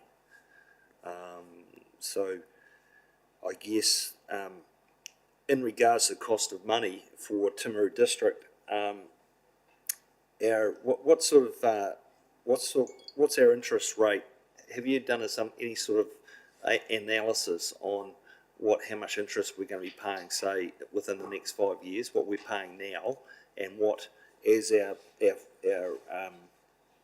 swaps come off and mature, and we're taking on new debt at 6% or 6+. Have you done any analysis based on our current borrowings, what that interest effect will have on our numbers that we require to rate our share or our rate pays? On the report, on that same page 5, there is an interest rate projection. So underneath, so on the bottom left of page 5, the slide that's headed interest rate risk, it does actually give a projected cost of funds. And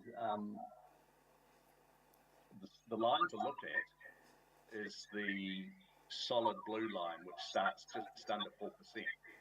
So what that's showing is that your all-up weighted average cost of funds, including your margin, and that's in the metrics column on the right, is 3.89%. and it does give a few, but what it actually shows here is that your interest costs don't actually, well, it's actually showing that you're at peak interest costs at the moment, but there's actually going to be very little change over the next 5 years or so.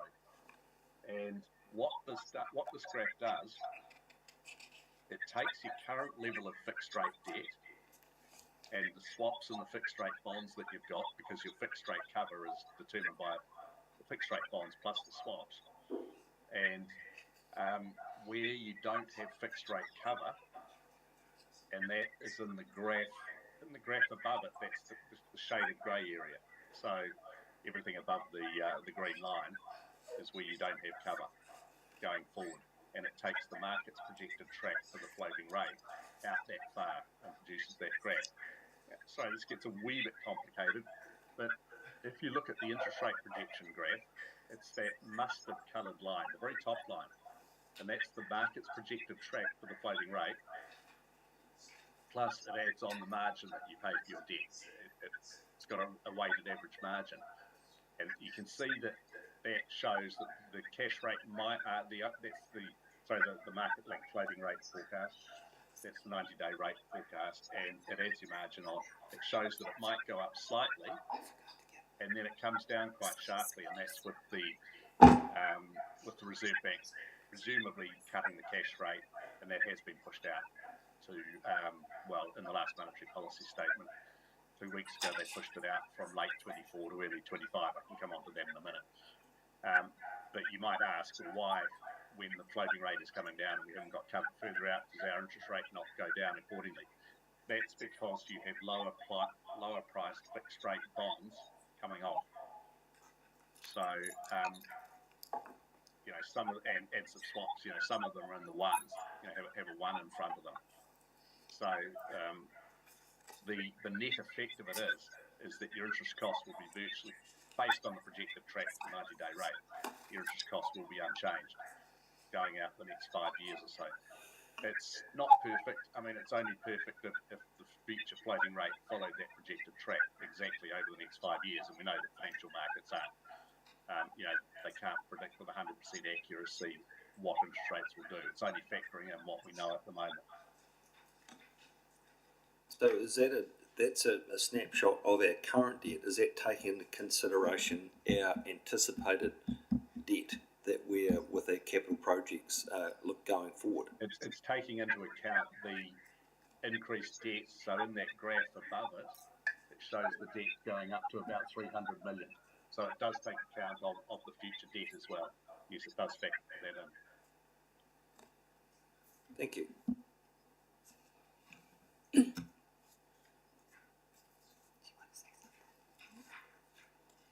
Do you want to carry on, Miles, then? Right.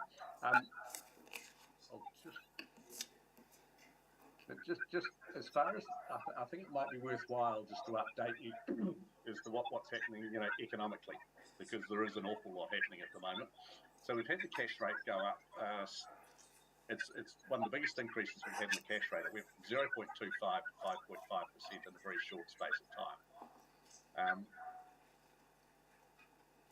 People have said to me, well, why haven't we got more fixed rate cover? And we should have seen this coming. No one saw this coming because this was the unknown and the unintended consequence of COVID. We haven't had COVID before. There was no playbook written for COVID, and when governments started pouring huge trillions of dollars into the global financial system to counter the downside effects of COVID and the economic downside effects of COVID, they didn't realise that it was going to be inflationary. And the inflation, has absolutely rocketed up as a result of that. But we have actually got, the inflation rate in New Zealand's come down from 7.2, 7.3, we're down at 6%. The US is coming down. I mean, I think we have passed peak inflation. The Reserve Bank of New Zealand was one of the first to raise the cash rate, although the second one in the Western world, behind South Korea, I think, or the economic developed countries, and we're probably one of the first to stop. At the moment, the Reserve Bank did project a wee while ago that 5.5% would be the peak, and in the last two statements they paused, and so they've had two pauses now at that 5.5%, and they believe that will be the peak. The markets are actually factoring in a 62% chance that there will be another rise to 5.75%. I don't actually believe it'll happen. The one thing that is a little bit maybe perplexing a bit, is that they have said that we will, and when they were raising the cash rate, that I know that raising the cash rate is going to have, an effect on the economy. And they actually said a few months ago, we actually want a recession. So they actually want the economy to slow down, and they want the inflation rate to come down. And the way to get it down is to slow the economy, slow consumption, slow spending. So it's a fairly unusual statement from a central bank to say we want a recession to get the inflation rate down. Now, they have been very, very dogmatic in saying that we don't care if the result of pushing the cash rate from 0.25 to 5.5% and then holding it there for a year, if the end result of that is going to be a recession, so be it. We actually want one. But I just think that, well, this is my view, the markets are saying that we'll have the first cash rate cuts in August or September. The Reserve Bank have now pushed it back to January next year. It's next year. The Reserve Bank pushed it out to January 25, as I said earlier. I just think when the extent of the economic slowdown actually materialises and they see what trouble the country's in at the moment, that I think that they won't be able to stand in the way of that, and I think it'll actually come back earlier than that. Our concern at the moment, and I don't want to sound like I'm a doomsayer, but we're just concerned about what the economy is going to be like in the next year or so. We are in recession at the moment. We're in the technical definition of a recession. The Reserve Bank, in the monetary policy statement, forecast that we would have positive growth in the June quarter, because we don't get the June quarter figures till the end of September. But then we'd come out of recession, then we go back into it for the September and December quarters. But just talking to people and talking to clients, and I think we shouldn't underestimate what's happening in China at the moment and the effect of the slowdown in China. It's having a big effect on our dairy prices. Obviously, Fonterra drastically, have significantly cut down the forecast, and that's going to have a very big effect. I mean, we're already hearing in rural service centre towns, I don't know what it's like in Timaru, and they certainly are one with dairying, that there is, from the rural servicing perspective, things are slowing down quite considerably. So, as I say, I'm probably sounding quite negative and quite pessimistic, but we're just concerned about what will happen over the next year or so. And I have a feeling that interest rates will actually come off sooner than what the markets and the Reserve Bank are projecting.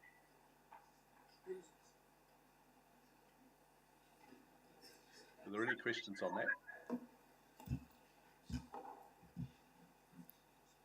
Doesn't look like it, no. Oh, sorry.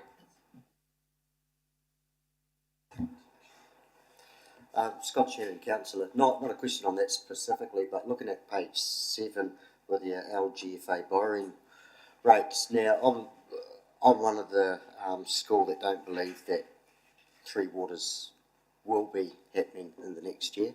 I'm banking on some good news on October the 14th. But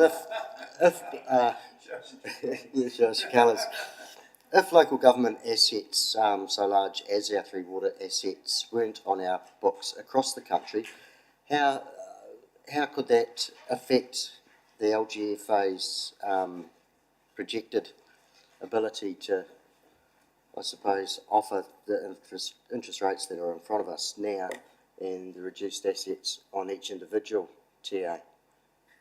So you're saying if Three Waters did go ahead, yes, and if your debt was reduced? Your asset base, and across the country, and LGFA. Yeah. So if the asset base was reduced, though, the debt would reduce as well, because you've got a certain amount of your debt. How much is it, Andrea, that's associated with Three Waters? It's about 100 million. Yeah. So, I mean, it's not just that your asset base would reduce. I mean, presumably your debt would reduce by 100 million. I haven't done the numbers. I haven't got the numbers for Timaru, but it does vary from council to council. Some are in a better position because the the debt is bigger than the decrease in the debt is bigger than the decrease in the assets. Sometimes it's the other way around. But so there's going to be a corresponding decrease in both your debt and your assets.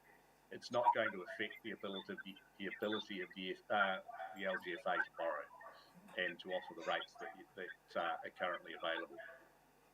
So no, it won't have any effect at all.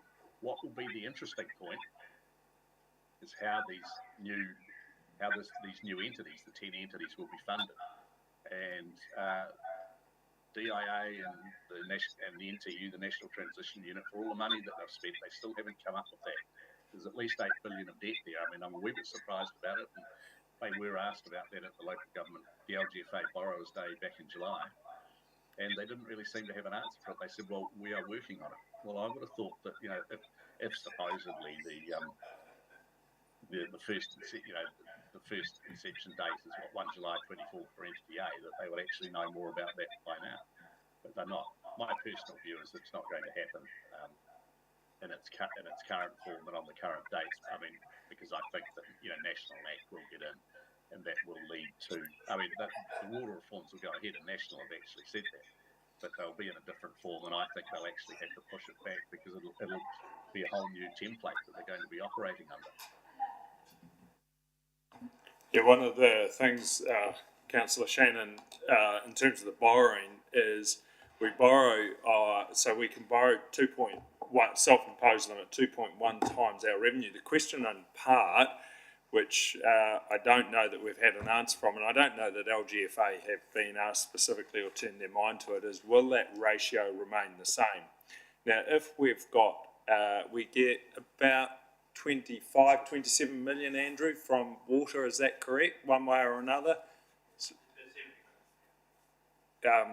So if we get that sort of a number and we multiply it by 2.1, but we forfeit 100 million of debt, theoretically, if it were to proceed, we would in the initial period be better off because we would release more debt than our headroom would go up. So we're better off. We'd have more capacity at one level if you look at it. But that assumes makes quite a number of assumptions about what will happen to our ability to borrow at 2.1 times our revenue, what debt they'll take in and what time frame and so on, and there's quite a lot built into that. But the modelling we've done would indicate we're not likely to be worse off if it were to go ahead, but there's a lot of ifs and assumptions in there. So what you're saying there, Pete, is that your actual debt to revenue will decrease. Your debt to revenue ratio will decrease under Three Waters. Yeah, that's correct, Miles. Yeah. Councillors, there is a workshop at 1 p.m. today to actually go over the financial implications of Three Waters, so some of those questions may be answered for you at that time. But Miles also assumes that you can still borrow at 2.1 or 2.x or something your revenue, and that LGFA doesn't say, having lost your water stream revenues, they're going to change those borrowing limits. They haven't said that at all. I've been keeping quite close contact with them, and they haven't indicated. Yeah, no, that's right. But that's one of the assumptions embedded in it. Yeah.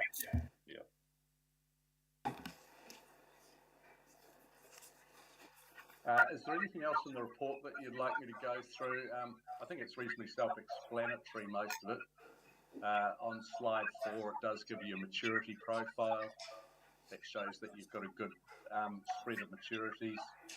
It gives your total debt and then the headroom that you've got available, the net debt. Your liquidity ratio is 120%. Your policy compliant. You've actually got a good hedging profile. There is no need to take out more fixed rate cover at the moment. Sorry, and I'm just going forward to slide 5 here. Maybe I just should point this out, is that where that green line, the top of that green line, it can't breach the bottom red line. You've got, you're not getting close to it. You've got plenty of time. It'll be at least a year before you have to take out any further hedging, when I think interest rates will be lower. So you're actually in quite a good position. Your cost of funds is actually one of the is at the lower end of the spectrum as far as local government goes. There are quite a number that are above 4%. we actually just inherited the client from someone else, and they were at 6%, a new client. So I think your actual cost of funds is, well, you would be in the bottom 25%, the bottom quartile. What I'm going to do, actually, I haven't had time to do it yet, is that I'm going to go through and do a scattergram of different cost of funds outcomes for councils. It won't be, there'll be no attribution associated with it, so it won't say who is who, but you'll know where you are. The policy band, going back to page 5, is that the local government policy band, or is it actually our own? Sorry? That's your one.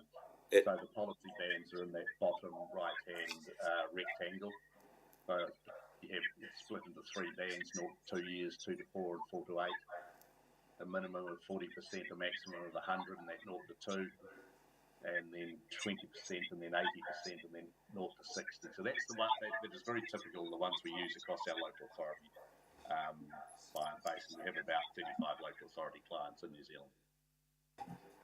Okay, thank you.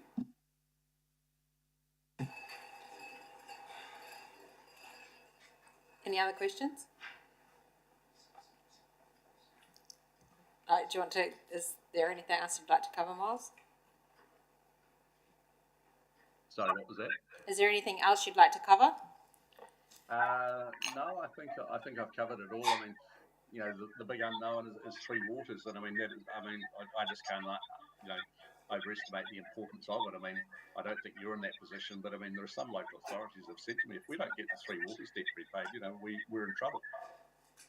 So, you know, just the time that it's taken and the lack of clarity that we've got around it, and the fact that this might all change again, and all the work that's being done will be for nothing is well, I think it's heartbreaking, you know, for some councils. But you are in a good position. I mean, actually, one thing that might be interesting, although I've only just got it this morning. I just found it. I just had a thought this morning. It shows the debt to revenue of all the different councils. The LGFA provided me with this. It is only at June 22. They'll be putting out the June 23 ones when they get through all the annual reports. Do you want me to tell you where you stand? Yes, please.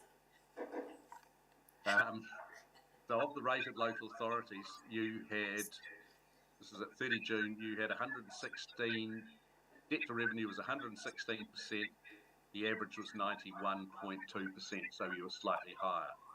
But then you've got ones like, you know, you've got Auckland, you've got Christchurch, you've got Hamilton, you've got Tauranga.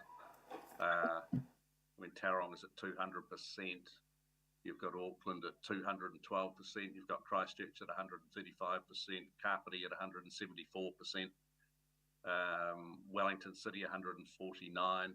So you're a little bit above the average, but not dramatically so. When I've got the latest, when the LGFA produce the latest numbers, I'll send them to you. Sorry, Miles, just don't want to be too pedantic. Is that the average or the median? So the median would be 91, is it? So there's sort of half above 91% and half below, is it? Or is that an average? They're saying it's the average. Okay. The figure that I've got is the average, yeah. All right, thanks. Funnily enough, the average actually for the non-rated local authorities is, 36%. So it's considerably lower for the non-rated ones. When some of the reasons that councils get the rating is so that they can increase that threshold because it goes from 175% maximum to 280. Just going to page 8 and looking at the borrowings and the maturities. Are they like we've just stated the last one there appears to be 15th April 30. So when did we borrow that money? Was that 10 years ago, or there was no establishment dates?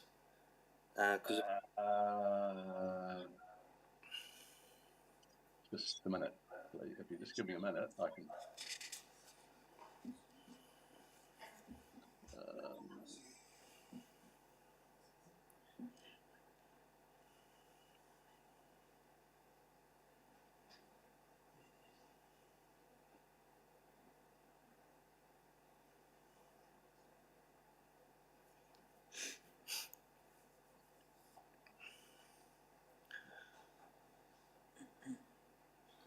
Sorry, I'll just see if I can find it. Yeah, and I guess you've got a, it's a FRN, 6.22 yield margin 0.67. So does that mean it's, you take the 0.67 off that number? Or it's... Sorry, if I just get to this, I think I've just found it, the answer to the first question. I'm just going to go back through a couple of spreadsheets.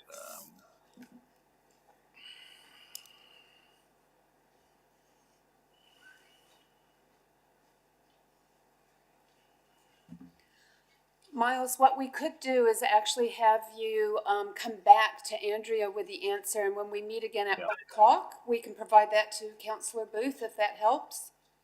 Yeah, I thought I would just give me 2 minutes. Just give me 30 seconds. No problem.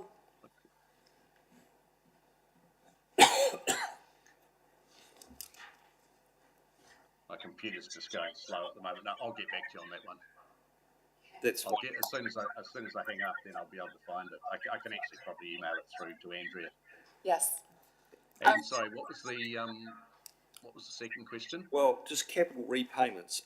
Say, for instance, when that matures, do we have to pay the $10 million back, or is actually are we paying payments? Is that being paid? So, say for instance, it's over a period of 10 years. Will that be down to zero? The balance be down to zero in 10 years' time? As in, are we paying interest plus capital off our loans? No. So all these is the capital is paid. The principal is paid at maturity. So you're paying interest on it on a floating rate note. You're paying interest every quarter. On a fixed rate bond, you're paying every 6 months. So we're not paying. So we're not paying any capital back then. No. So when these most of the time when these mature, then they're refinanced. Because otherwise, I mean, your debt would just be going down and down and down. So there's an increasing need for debt. Don't we borrow for projects and then we actually pay the interest and we pay the things back over, say, 20 years, or perhaps depending on what type of infrastructure it is, back over 10 years? So you're saying we're not paying any capital back as such? We're not paying any LGFA capital back. I'm not sure. That the only visibility I have is what the LGFA debt is. Whether that's being replaced with capital from other business from the other business units, I'm not sure. Andrea, you're probably better positioned to make comment on that.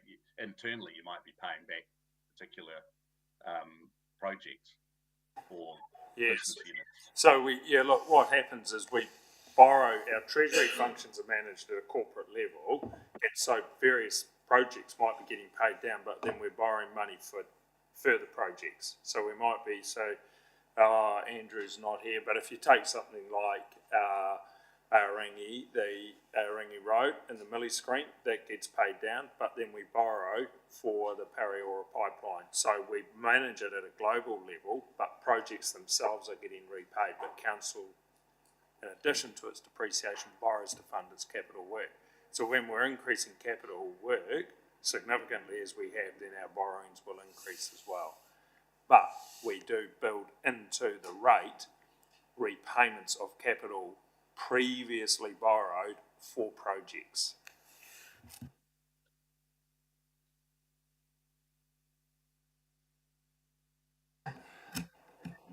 Is there any other?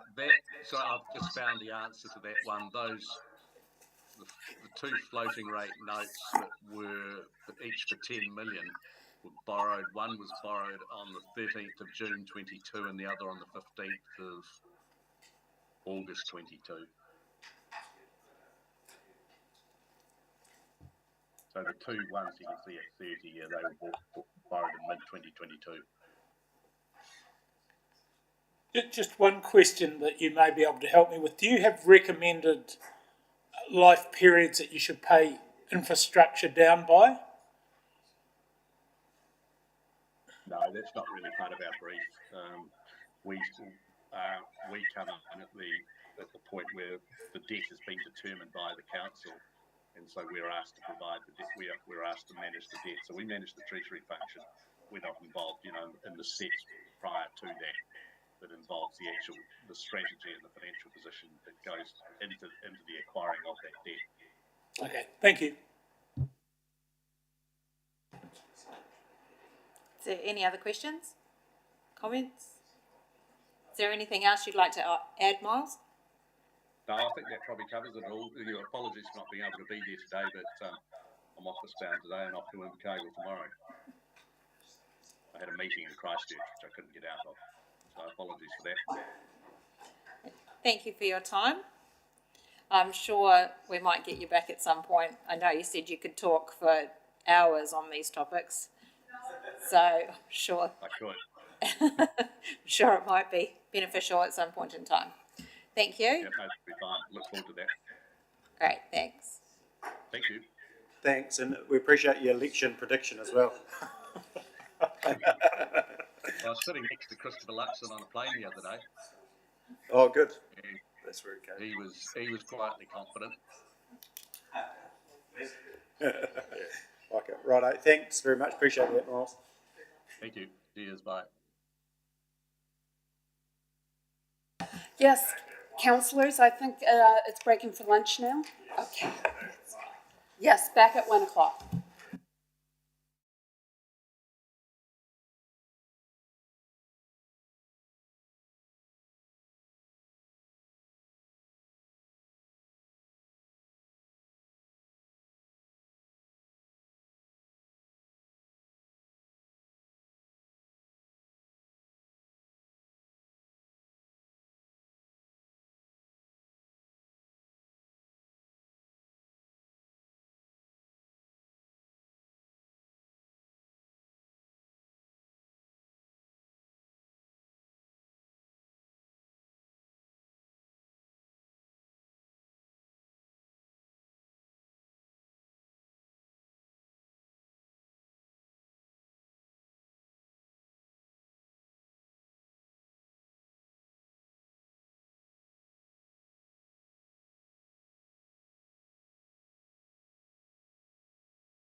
Okay, thanks everyone.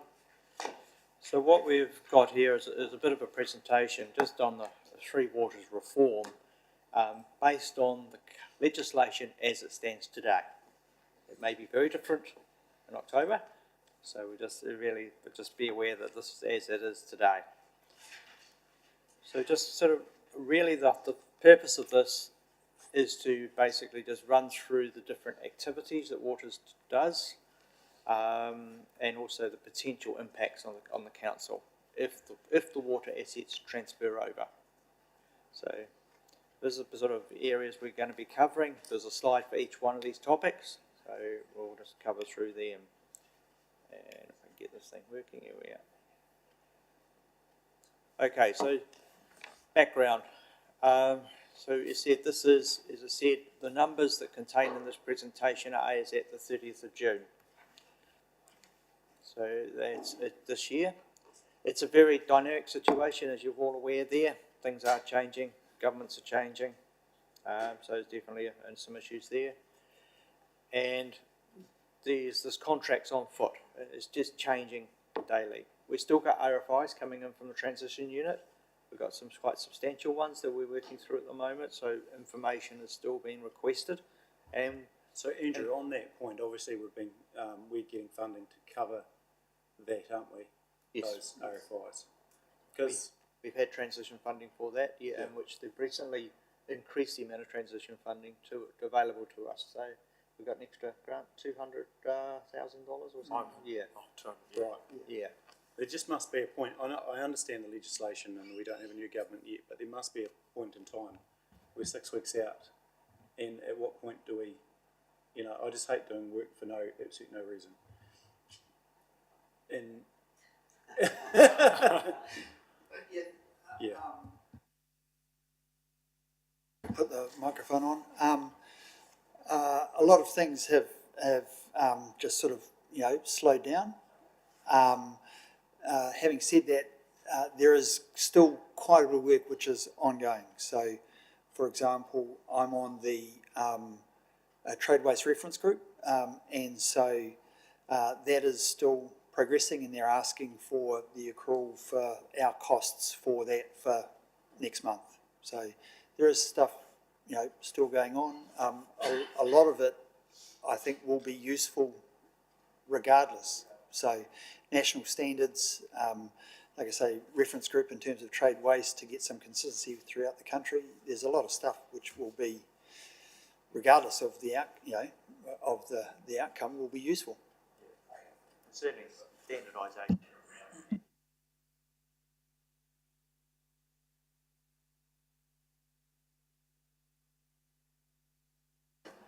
What are other councils doing, Grant? Are they participating at the same level, or is there some variation in different levels of participation? No, well, probably a bit difficult for me to speak on that, but as far as I'm aware, councils are still certainly participating, absolutely. And the money that you mentioned, is that actually covering our costs? Yes. To Grant's point, there has been some benefit, particularly around the asset information that has been requested. I think it hasn't been all wasted, so it has had some benefit to us, so it's not entirely futile work because it has helped, and it's helping nationally as well in terms of understanding the water systems, and will help inform asset management or activity management plans and so on. So they're in the infrastructure strategy, so it hasn't been without benefit. Whether the cost benefit meets a particular test might be different, but it has had value to us. Just another thing in regards to contracts, are you just taking on short-term contracts at this stage on behalf of the council? So the only contract that is probably relevant is our reticulation maintenance contract with City Care, of which we have done a 4-year extension. That's really the only one of any significance. The other contracts are all short-term capital construction type of work. And they are normally tendered, and the bigger ones come through tenders and procurement as well for approval. Yeah, we felt it was prudent to actually extend the maintenance contract for a little bit longer than past the proposed transition date, because it does protect the level of service for our community, and allows, and it will take that time to merge all the contracts anyway at that stage. So good move. So yeah, just. Thanks, sorry. Oh, sorry, I'll go back. The 82% downlands, is that what our proportion is of the scheme, or is that actually at 82% completion and we expect a bit more to go? No, that's our proportion of the scheme. So, and reviewed within the last 5 years, I'd say. But yeah, 82, 14 for Waimate and 4% for Mackenzie. It was the last Last LTP, LTP. we did a big review including of the agreement. It was around 2021. Yes, so we budget at 82%, which is basically our share of the downlands costs and liabilities. So it's also 82% of the downlands assets as well. Oh, but noting we administer the whole scheme. We administer 100%, but our financial information is always at 82.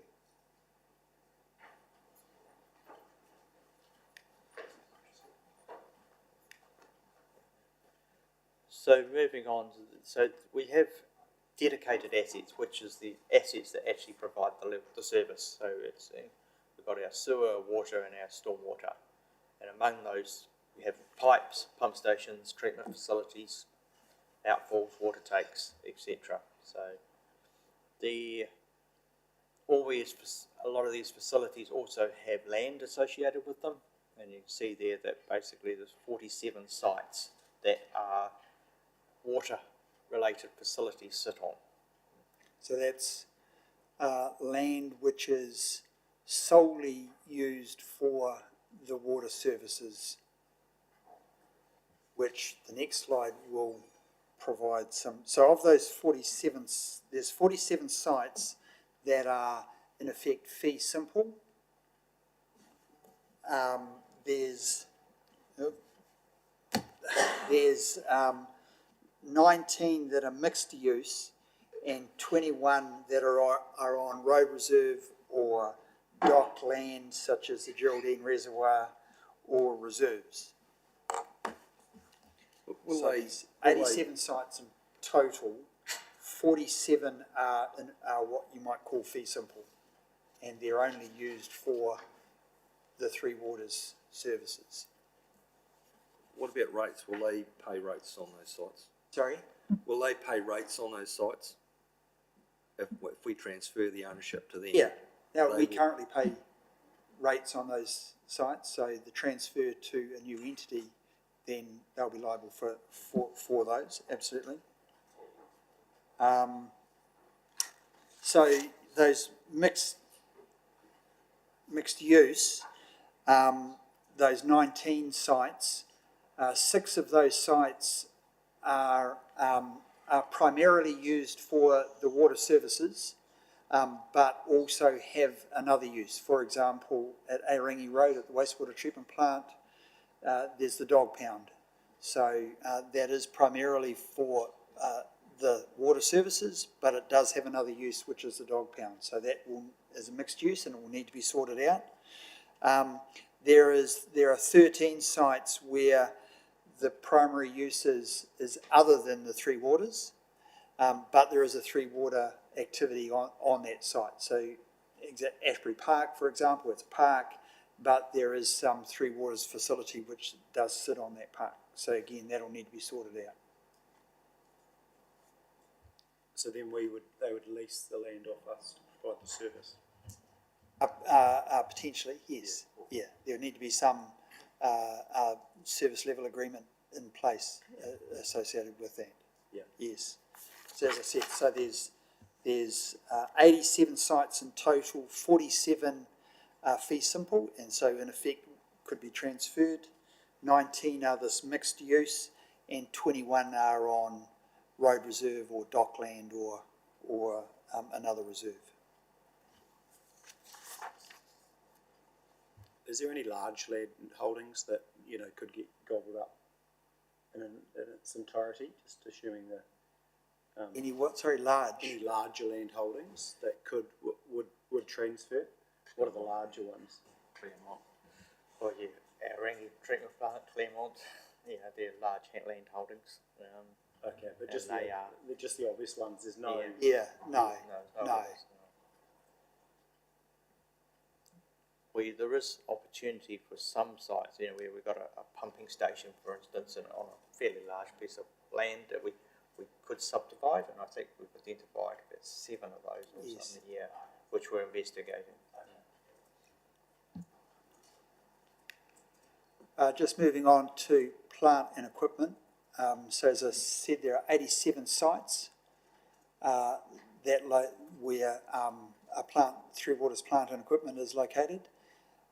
There's included with there's also the 5 water filling stations throughout the district that are were a requirement of the drinking water standards, where tankers are able to fill at specific specified points. So there's those filling stations. There's a telemetry system. There's some other equipment. And then there are 32 dedicated vehicles within the Three Waters. That includes 9 cars, 10 utes, 10 trailers, 2 tractors, and a side-by-side for the wastewater beach inspections.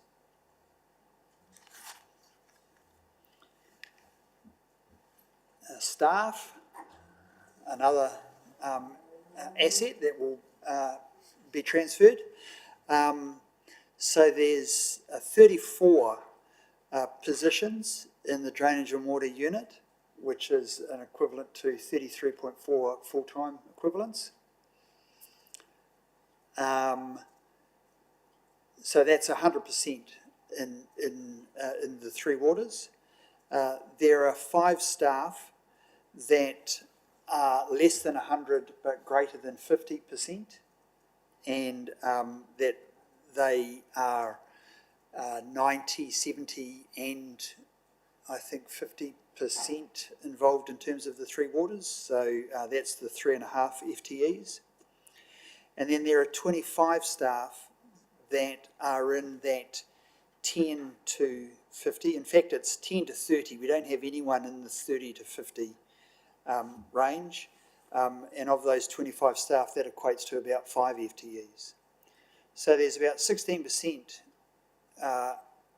involved with Three Waters, and of note, of the staff with the more than 50%, everyone except a senior managers,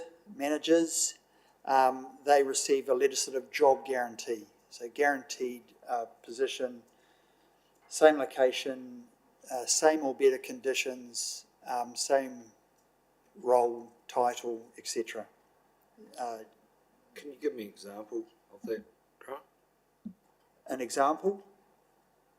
So our water treatment operators will guaranteed transfer to the new entity working in the same location, titled water treatment operator, on the same or better employment conditions. So at least the same hours, the same sick leave, the same annual leave, etc. So they've been working part-time for us, or only say, or 50% plus of the job is around water, they will be offered 100%. Oh, sorry, yeah, so those obviously on 100%, they're transferred as 100%. Those that are less than that, and there are 5. I think, Councillor Booth, you might want some examples. So the water treatment operators are 100% 100%. water, and yes. I think, Yeah, but so on those between the 50 and 100 that would have a legislative job guarantee. We have, for example, someone who is a contract supervisor who spends 70 to 90% of his time doing Three Waters contracts, and so he would be offered a position. So it's guaranteed that he will be offered a position on the same conditions with the new entity. Now, he doesn't have to take it. No one has to take the job, but he is guaranteed a position in the new entity because he's greater than that 50%. So the other 30% of his time, the new entity would have to find work Something for else him for him that to time, do. for that role. Wouldn't be our liability. Yeah. So Yeah. whereas But assuming we'd have to find someone to replace that 30%.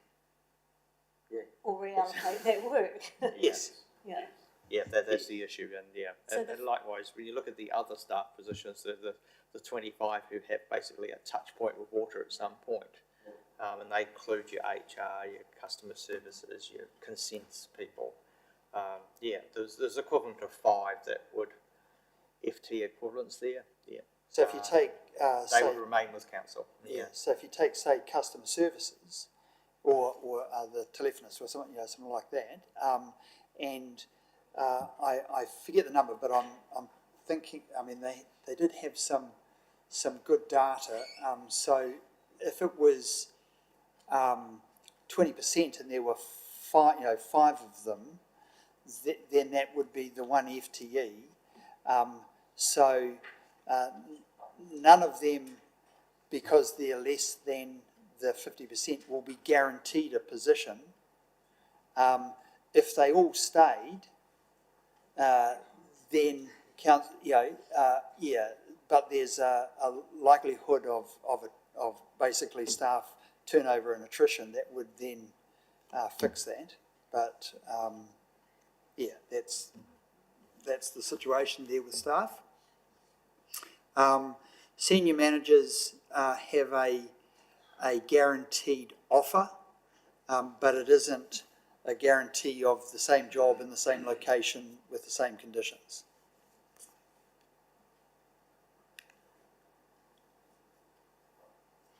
Are those people still 33% people still going to be based in their district, or are they going to be based somewhere else?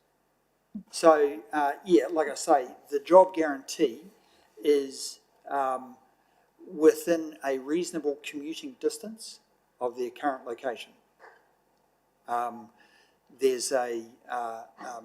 could be a debate in terms of a reasonable commuting distance. I put forward the definition that a reasonable commuting distance is a song on the radio, which was acknowledged by the NTU. So it's that's part of the legislative job guarantee. So yes, within the area. Yeah, some of the discussions we've had with the NTU have indicated that Timaru will be a bit of a hub. So yeah, potentially staff from Waimate Mackenzie might have to commute to here. But. So are they going to build a new empire, or are they actually going to perhaps get in, sort of participate with the local council and say, look, you've already got a spot down there with everything set up, we'll just lease that off you? And they have asked that, indeed, whether or not there is a potential for space in the current location. They also asked whether or not there was any nearby accommodation that might be suitable. So they're looking at all options, I'd suggest.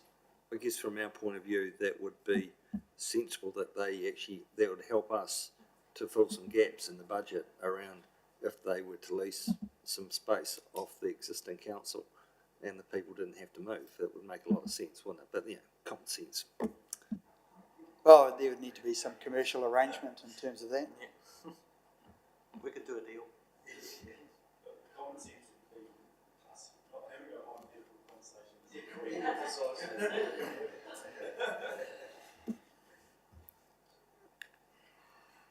Andrew. So moving on to the rates.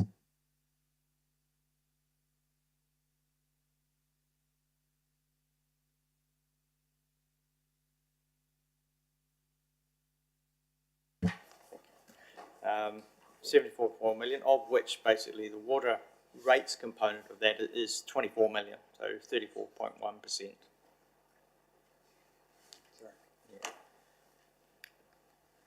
Looking at the overall revenue, so yeah, the total revenue, which is rates plus other revenue here, for council was 128 million, just over.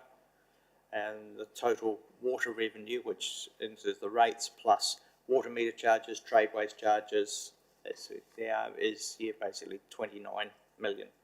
So the water revenue accounts for is 22.5% of our total revenue.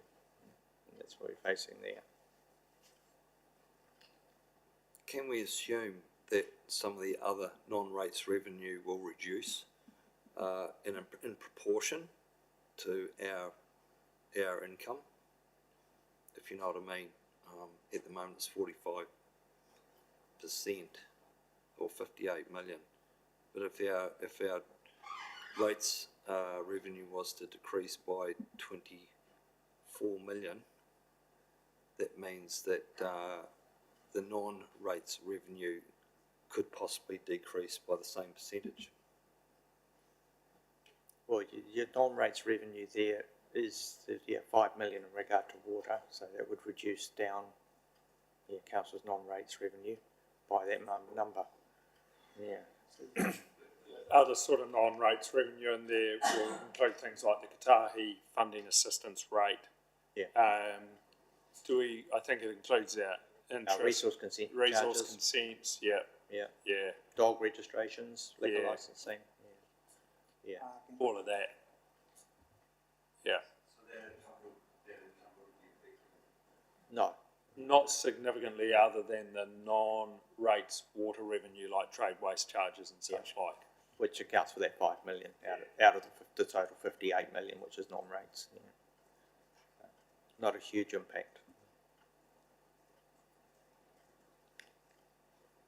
So just to give a little bit more context around the actual value of the assets, so these are the values there. Effectively, the water assets, the three waters, is $713 million, and that was as at 30 June 2022, so which is the last audited accounts that we've got. So yeah, those assets will transfer over to the new entity as well. They don't affect our borrowing capacity because we borrow against our revenue. And it can be argued that the community owns them. The community is still going to be using them and still owning them. But it is a substantial amount of money. Looking at the flip side, which is our debt side, so council's total debt is 205 million thereabouts at the moment. This is as at 30 June 2024. The water services debt is about just over 100 million of that, so roughly half of it, or 48.9%. And there is still $10 million held in reserve funds relating to water, and that's funding there. So that reserve fund will also transfer over to the new entity. Some councils have substantial, of course, reserve funds relating to water through their development contributions. So yeah, we're not quite in that situation. You may have answered this before. So, if the current revenue, total revenue of 22% of it is Three Waters, but we obviously service that with debt, how much of the debt servicing is a proportion of rates on an annual basis?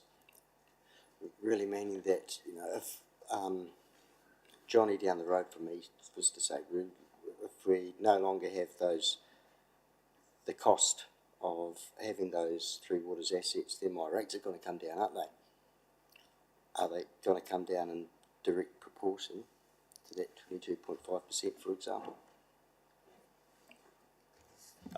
Yeah, that's something I can't really answer at this stage. We haven't done that analysis, but yeah, because the rates, the way it's calculated, can be, there are many factors that get involved in that. But yeah, certainly debt servicing is going to reduce. If you take $100 million in debt off the books, then you're not having to service that debt.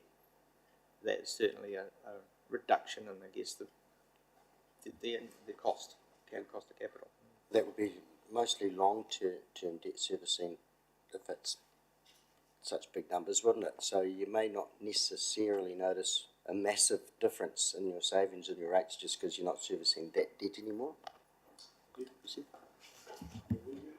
Because you're going to lose your water charges effectively, and then throw 10 or 20% on to cover overheads, and it's about your number, I reckon. So congratulations. Driven, yeah. Well done, Johnny. You increased your cost by about 20%. At the end of the day, your community's still going to pay. Yeah. There's no free lunch on this. In fact, probably will pay more in the long run.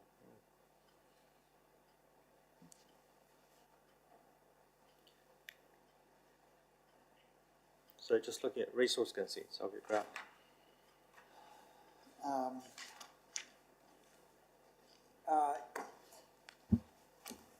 Yes, so resource consents within the three waters or the water services space, 113 of which you can see there's largely within the water supply area. Within the stormwater, we're still in the in process in terms of our applications for global stormwater consents. Of some key dates for you associated with it. So those consents, again, this is all to do with what might transfer. So the consents would transfer. And some key dates, the Timaru Urban Water Abstraction at Pariora, that actually, the renewal date for that is November of next year. So we have commenced working on that. The water abstraction at Opahi is 2030. So that impacts on Timaru and Downlands and Seadown. Another major one is our ocean discharge consent, and that renewal date is 2045. So that's some years out. But just for interest, Geraldine Urban Water, 2027. Pleasant Point, 2034, Temuka, 2048. So there's a number of years on those. The big one, as I said, is Pariora at next year.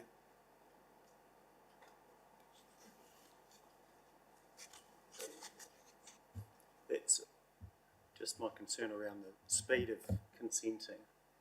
Is that's obviously well in play, that likes that Pariora one. At this point, is it? Sorry? The Pariora one expires next year, you're saying? Yes, November next year, November so 24. That's obviously well in play from your side of things as far as... Yes. I mean, the key date with that is the application made 6 months before the expiry date. Yeah. So we're currently working on that to get that application in. Yes. Yeah. Absolutely. Okay, cool. And so, I mean, there's been some challenges that you've seen, I know, with stormwater consenting, such as out at Geraldine Way. Are you seeing... how do I put this question? So, well, the stormwater consents, it's interesting. It says there are 18 active. That is actually really largely associated with stormwater associated with capital works. It's not real stormwater, not what I call real stormwater discharge. The stormwater global consents besides the consents that we have in the Glenetti area for the bunds, we don't hold any other consents in terms of stormwater discharge. Oh, sorry, we do in the Washdyke Industrial Expansion area. So there's an area that we have there. But the bigger global ones, we've, in discussion with the Regional Council for Geraldine, that has been on hold for about 4 years. We've made application for Temuka and Pleasant Point and Timaru, and we're working on the Washdyke Waitarikau one now. We've had a request for information which we've replied to for Temuka and Pleasant Point. We haven't received the request for further information on Timaru yet. It's like pulling teeth, but we are slowly getting there, and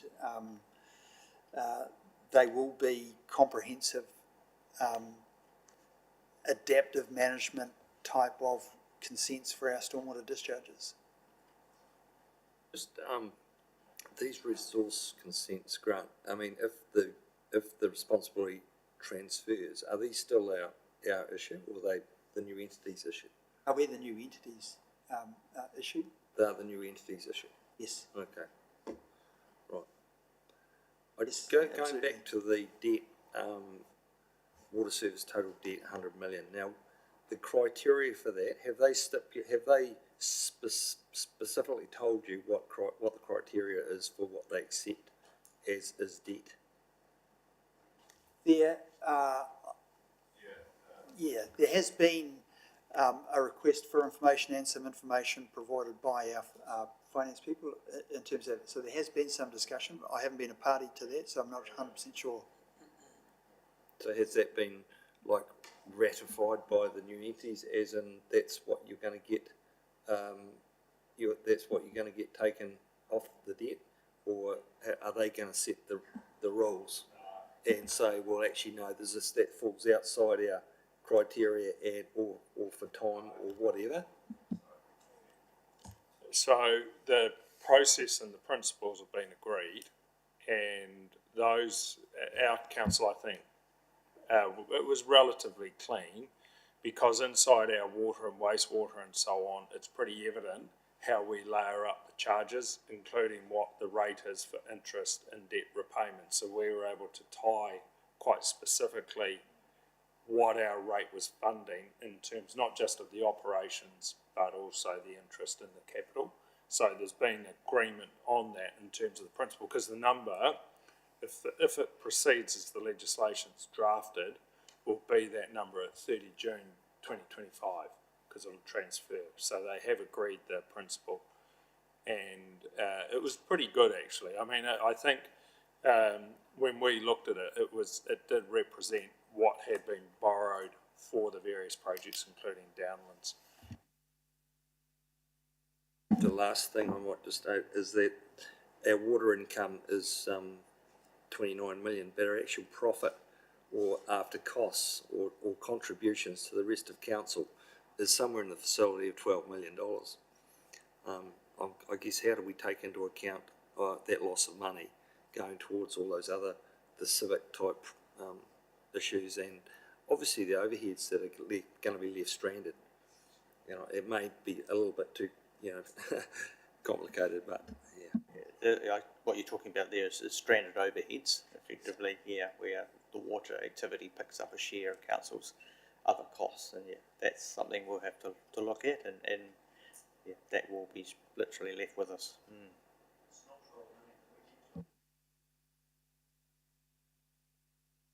After staff expenses, so if you look on the profit and loss, if you like, staff and direct expenses.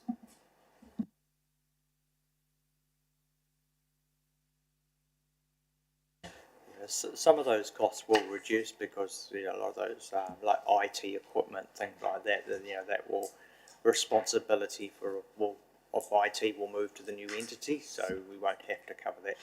so much cost, which is, the hardware, that software side of things. So some of those costs will reduce, but there will still be, I guess, a share of the other corporate costs that council has to have, and will be there.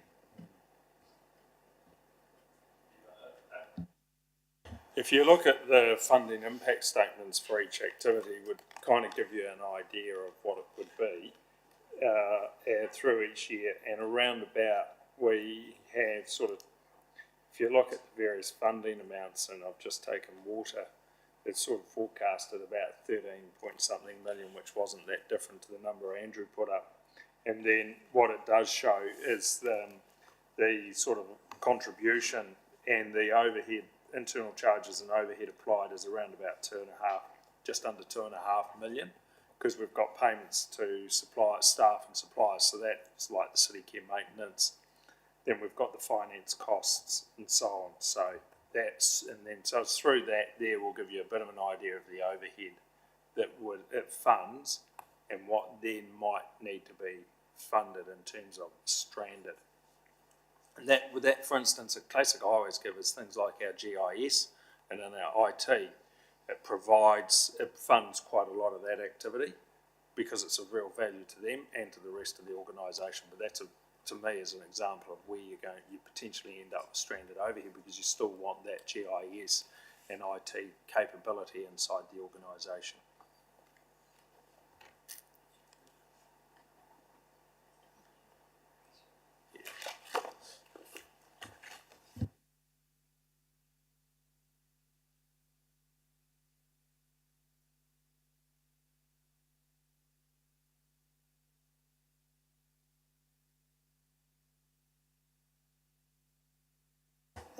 Thank you. So there's 13 designations in the Timaru district associated with sewer. So that's primarily facilities and pipelines. There are some in Mackenzie and Waimate district associated with water. So, for example, the Tianawai water treatment plant has a designation. So there's a total of 47 designations within that would transfer. Information sharing. Do you want to talk about that one?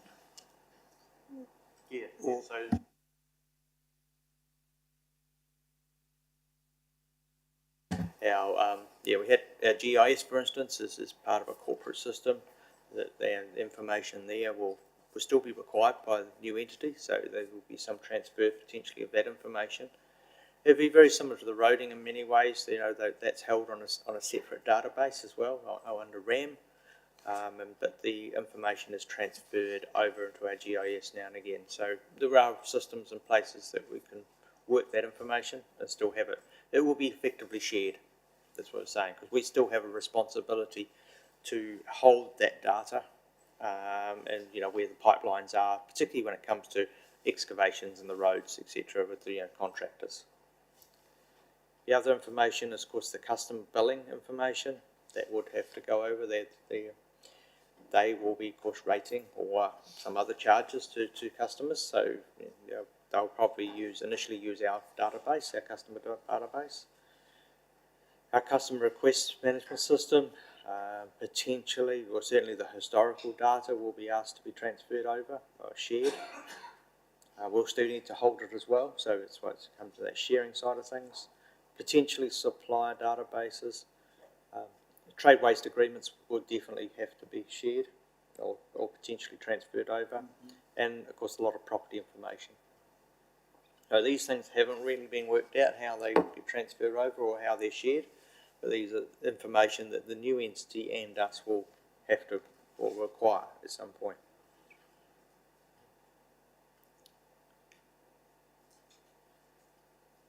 So we also have assets that won't transfer or activities that won't transfer. They will remain with council regardless of what happens with Three Waters.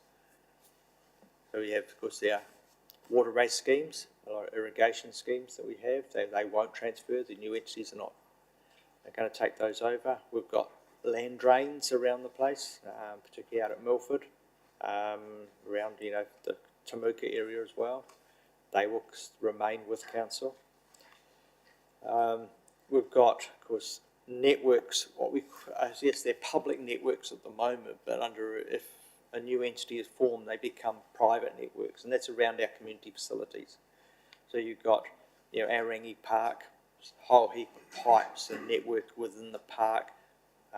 Caroline Bay, there's plenty there. So they will become private under council's control.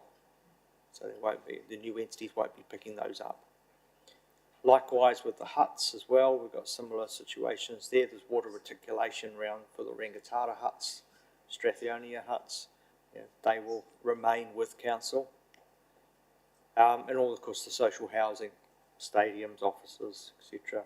And we've got a lot of irrigation systems, and of course, in the sports fields. Again, they will become what we term as private drainage systems or private irrigation. And the other one is overland flow paths too. It's work in progress a bit, the overland flow paths, is it, Grant? Yeah, the overland flow paths, basically they sit really adjacent to the district plan. So it's really associated with the activities that are permitted or are consented to occur in an overland flow path. So although it's related to stormwater, it's actually really associated with land activity. So it sits really with the district plan and the approval of carrying out an activity within or adjacent to the flow path. So we're responsible for maintaining the grass and all that, Karen. So only if it's in land which has a primary role which is not Three Waters. So if it's a reserve and it has an overland flow path through it, so it's a park, then it'll sit within parks and it'll have a component which is stormwater. If it is a dedicated stormwater swale, then it will be stormwater and it will transfer.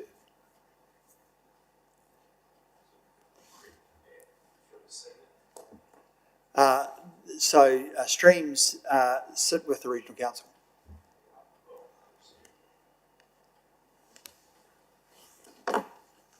Which brings us to the next slide, which is some of the activities that are outside the scope of the reforms, and that is your flood protection schemes. It is also your rivers and your streams.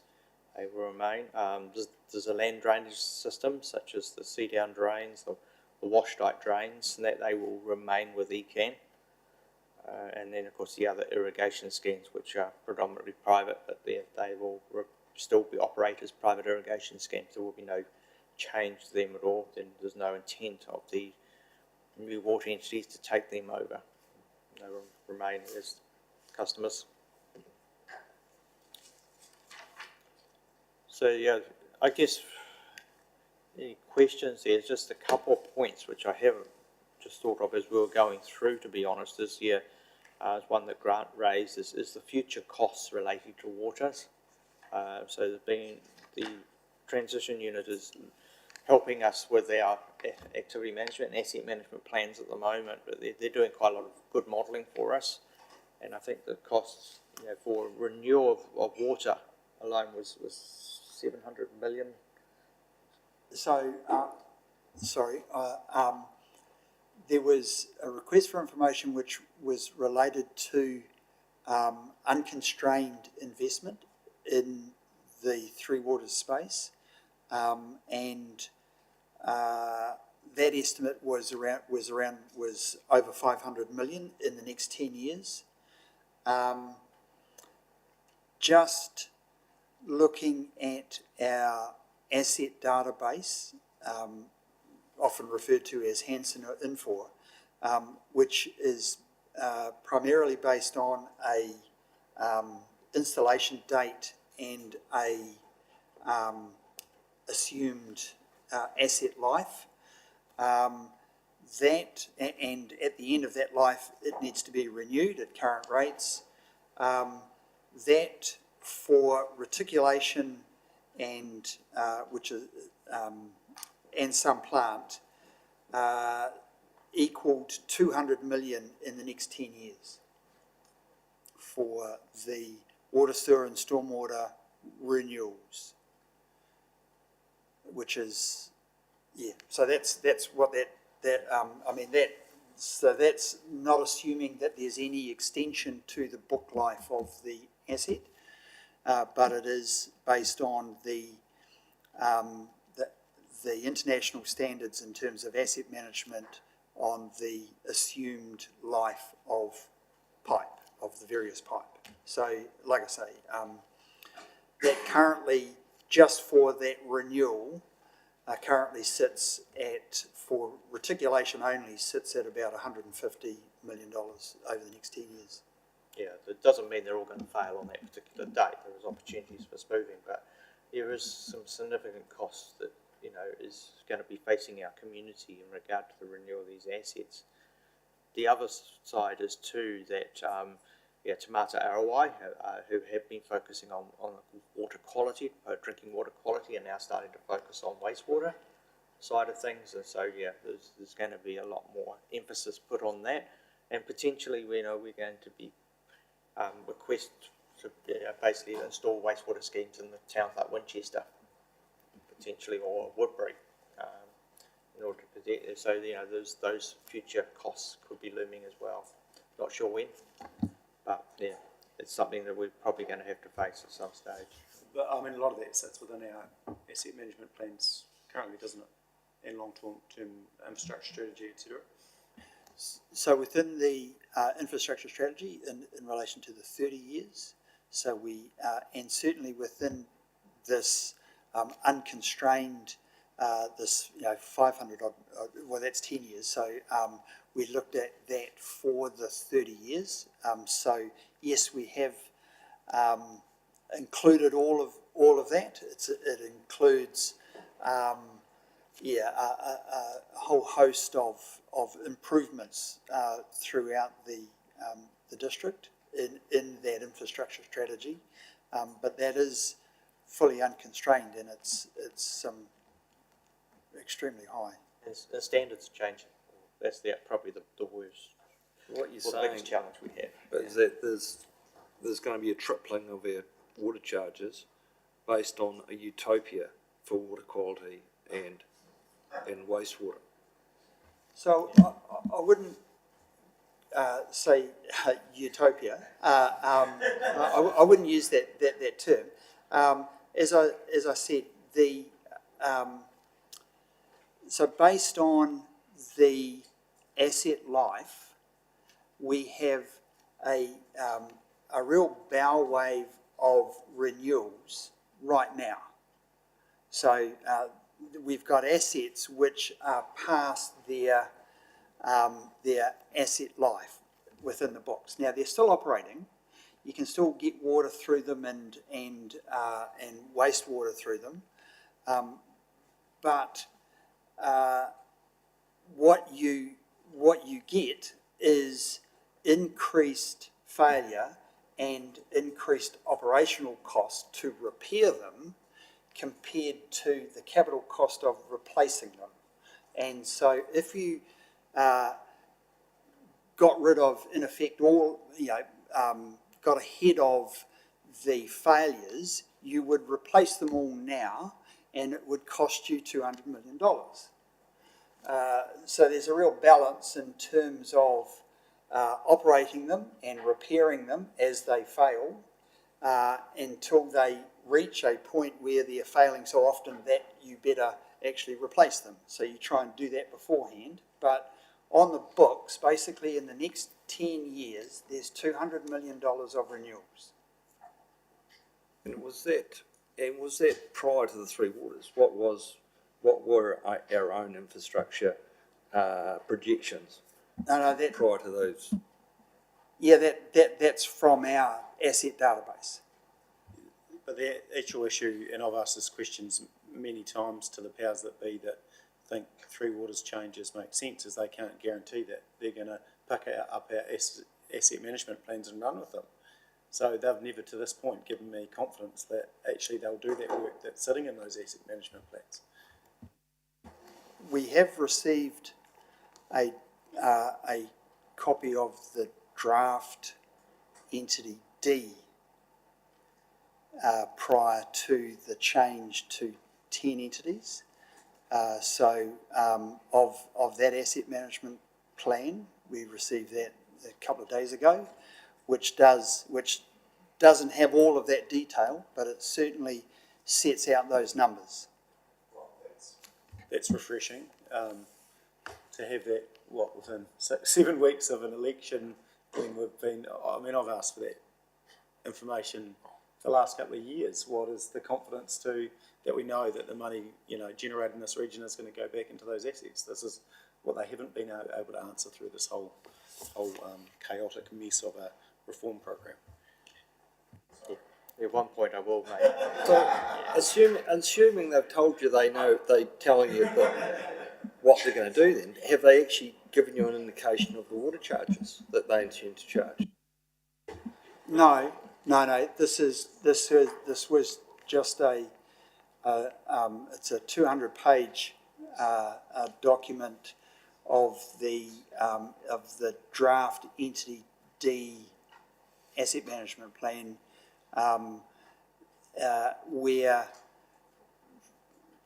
my understanding is that they took all of the long-term plans from all of the contributing councils and set that as the minimum, and all of the councils provided the unconstrained, which was the maximum, and then they were looking to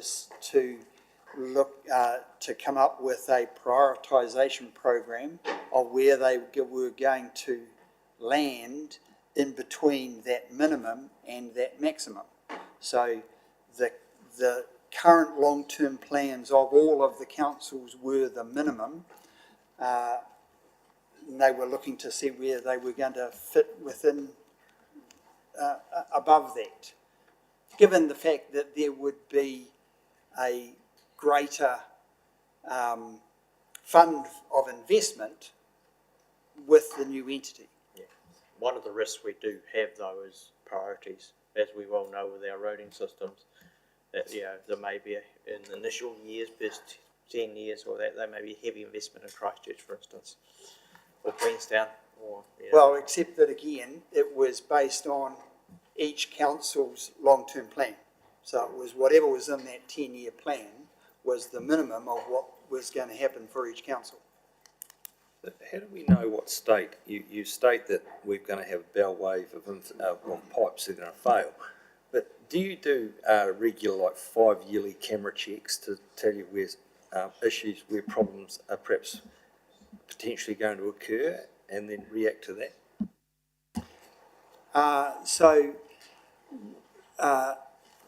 Yes and no. We do regular CCTV in sewer and stormwater pipes, but we don't do every pipe. That's just way too expensive to be able to do, and you can't really do that in water pipes. So we do have condition checks. So we select pipes and take sample and confirm their condition in water pipes. Some of it's really obvious. So, for example, in Pleasant Point, there is a whole host of concrete water mains, and they leak terribly. So we're just about to let a contract for over $1 million for replacing a whole host of concrete water mains in Pleasant Point. So we haven't had to go out and sample all of them. We know that they're not in a great condition. So there is strategies in place in terms of determining capacity and condition factors that then direct us to our renewal program. And so also it's sort of been indicated that we're a main street. We need all our pipes upgraded in the main street. So what's the proof of that? Have you actually done some specific testing on that to actually justify what you're telling us that needs to be done? For some, yes. So again, we haven't checked every single bit of every piece of pipe, but there's certainly the need for this. There's clearly some sewer and stormwater condition and capacity issues. In terms of water, there's some of it is very, very old asbestos cement pipe. So although we haven't sampled it, in terms of the likely life of it and not wanting to go back and either repair it or replace it, not long after having done the streets, it's a matter of getting in ahead of that investment in terms of the street. So, it's always a real balance in terms of sweating the asset while also not compromising the other asset being the road.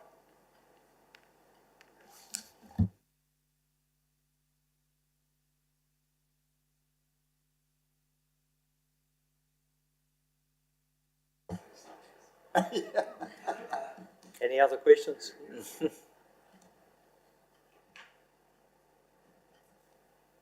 Okay, it's a case of watch this space. Yeah. It could be, repeating this presentation in a totally different form after October. Actually, just one thing, how's it going to look when it does reverse? Is it just going to be business as usual or what?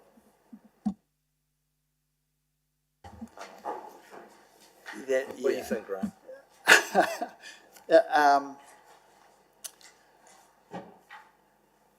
It's a really good question because the amount, as I have said, the amount of investment that's necessary over this medium to long term is really significant, and it is significant over the country. So I'm not at all sure how this is going to be funded. And so that's a concern for me in terms of the amount of work that is coming in that 10 to 20 year period and how it's going to be paid for. Yeah, we're not unique by any means. In fact, I think our assets are in pretty good condition compared to a lot of other councils. Yeah, Wellington comes to mind. We'd live within our means, wouldn't we? As we have for the last 100 years.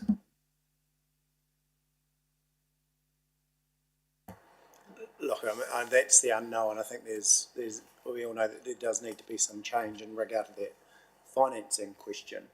One, it's understanding the actual numbers, but two, that goes to the likes of, the solution why Labor is Three Waters reform. The solution to investment in infrastructure is regional planning, which are some of those conversations that we're having, from a national government's, lead government, if that's the case. So it's just in a different approach to potentially achieving the same results, except you've got centralisation versus devolution of power. So, but I understand I understand your concern completely, Grant. Yeah. Yeah, there are other solutions to this too. I look at the roading side of things. With we have Whakatāhi funding, and government is putting a substantial amount of taxpayer money into that because the user charges, effectively the feds and the rucks, are not covering the true costs. So that's an option, a model that could be used with water as well. I think the important thing is that we're going to have to know our numbers more than ever moving forward, because from what's tax generated in this region, money coming back in, as far as our need for investment in infrastructure, both in the district and, wider South Canterbury. We're going to have to work a lot closer together, shared services, those sorts of things as well. So, but we're certainly not looking to pay for anyone's infrastructure outside of our district boundaries. Yeah, I just think that the fact we get a proper regulatory authority that are setting one set of standards for everyone and keeping an eye on the councils and making sure they are doing what they should be doing at appropriate time and at appropriate level will be a good outcome.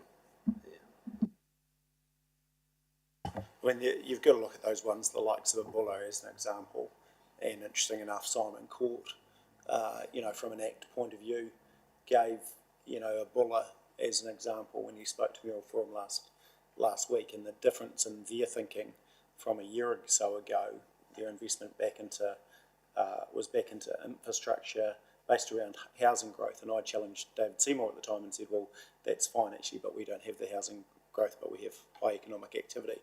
And since then, their thinking, I believe, has evolved to, thinking about the different scenarios. So you've got Buller with a low socioeconomic, needing significant upgrades, more so than us, but the inability to afford. And so they understand that there's going to have to be a different, more bespoke approach to different regions on how you fund those infrastructure solutions. So I think they're certainly, across different parties, they've just got different approaches to dealing with the same issue.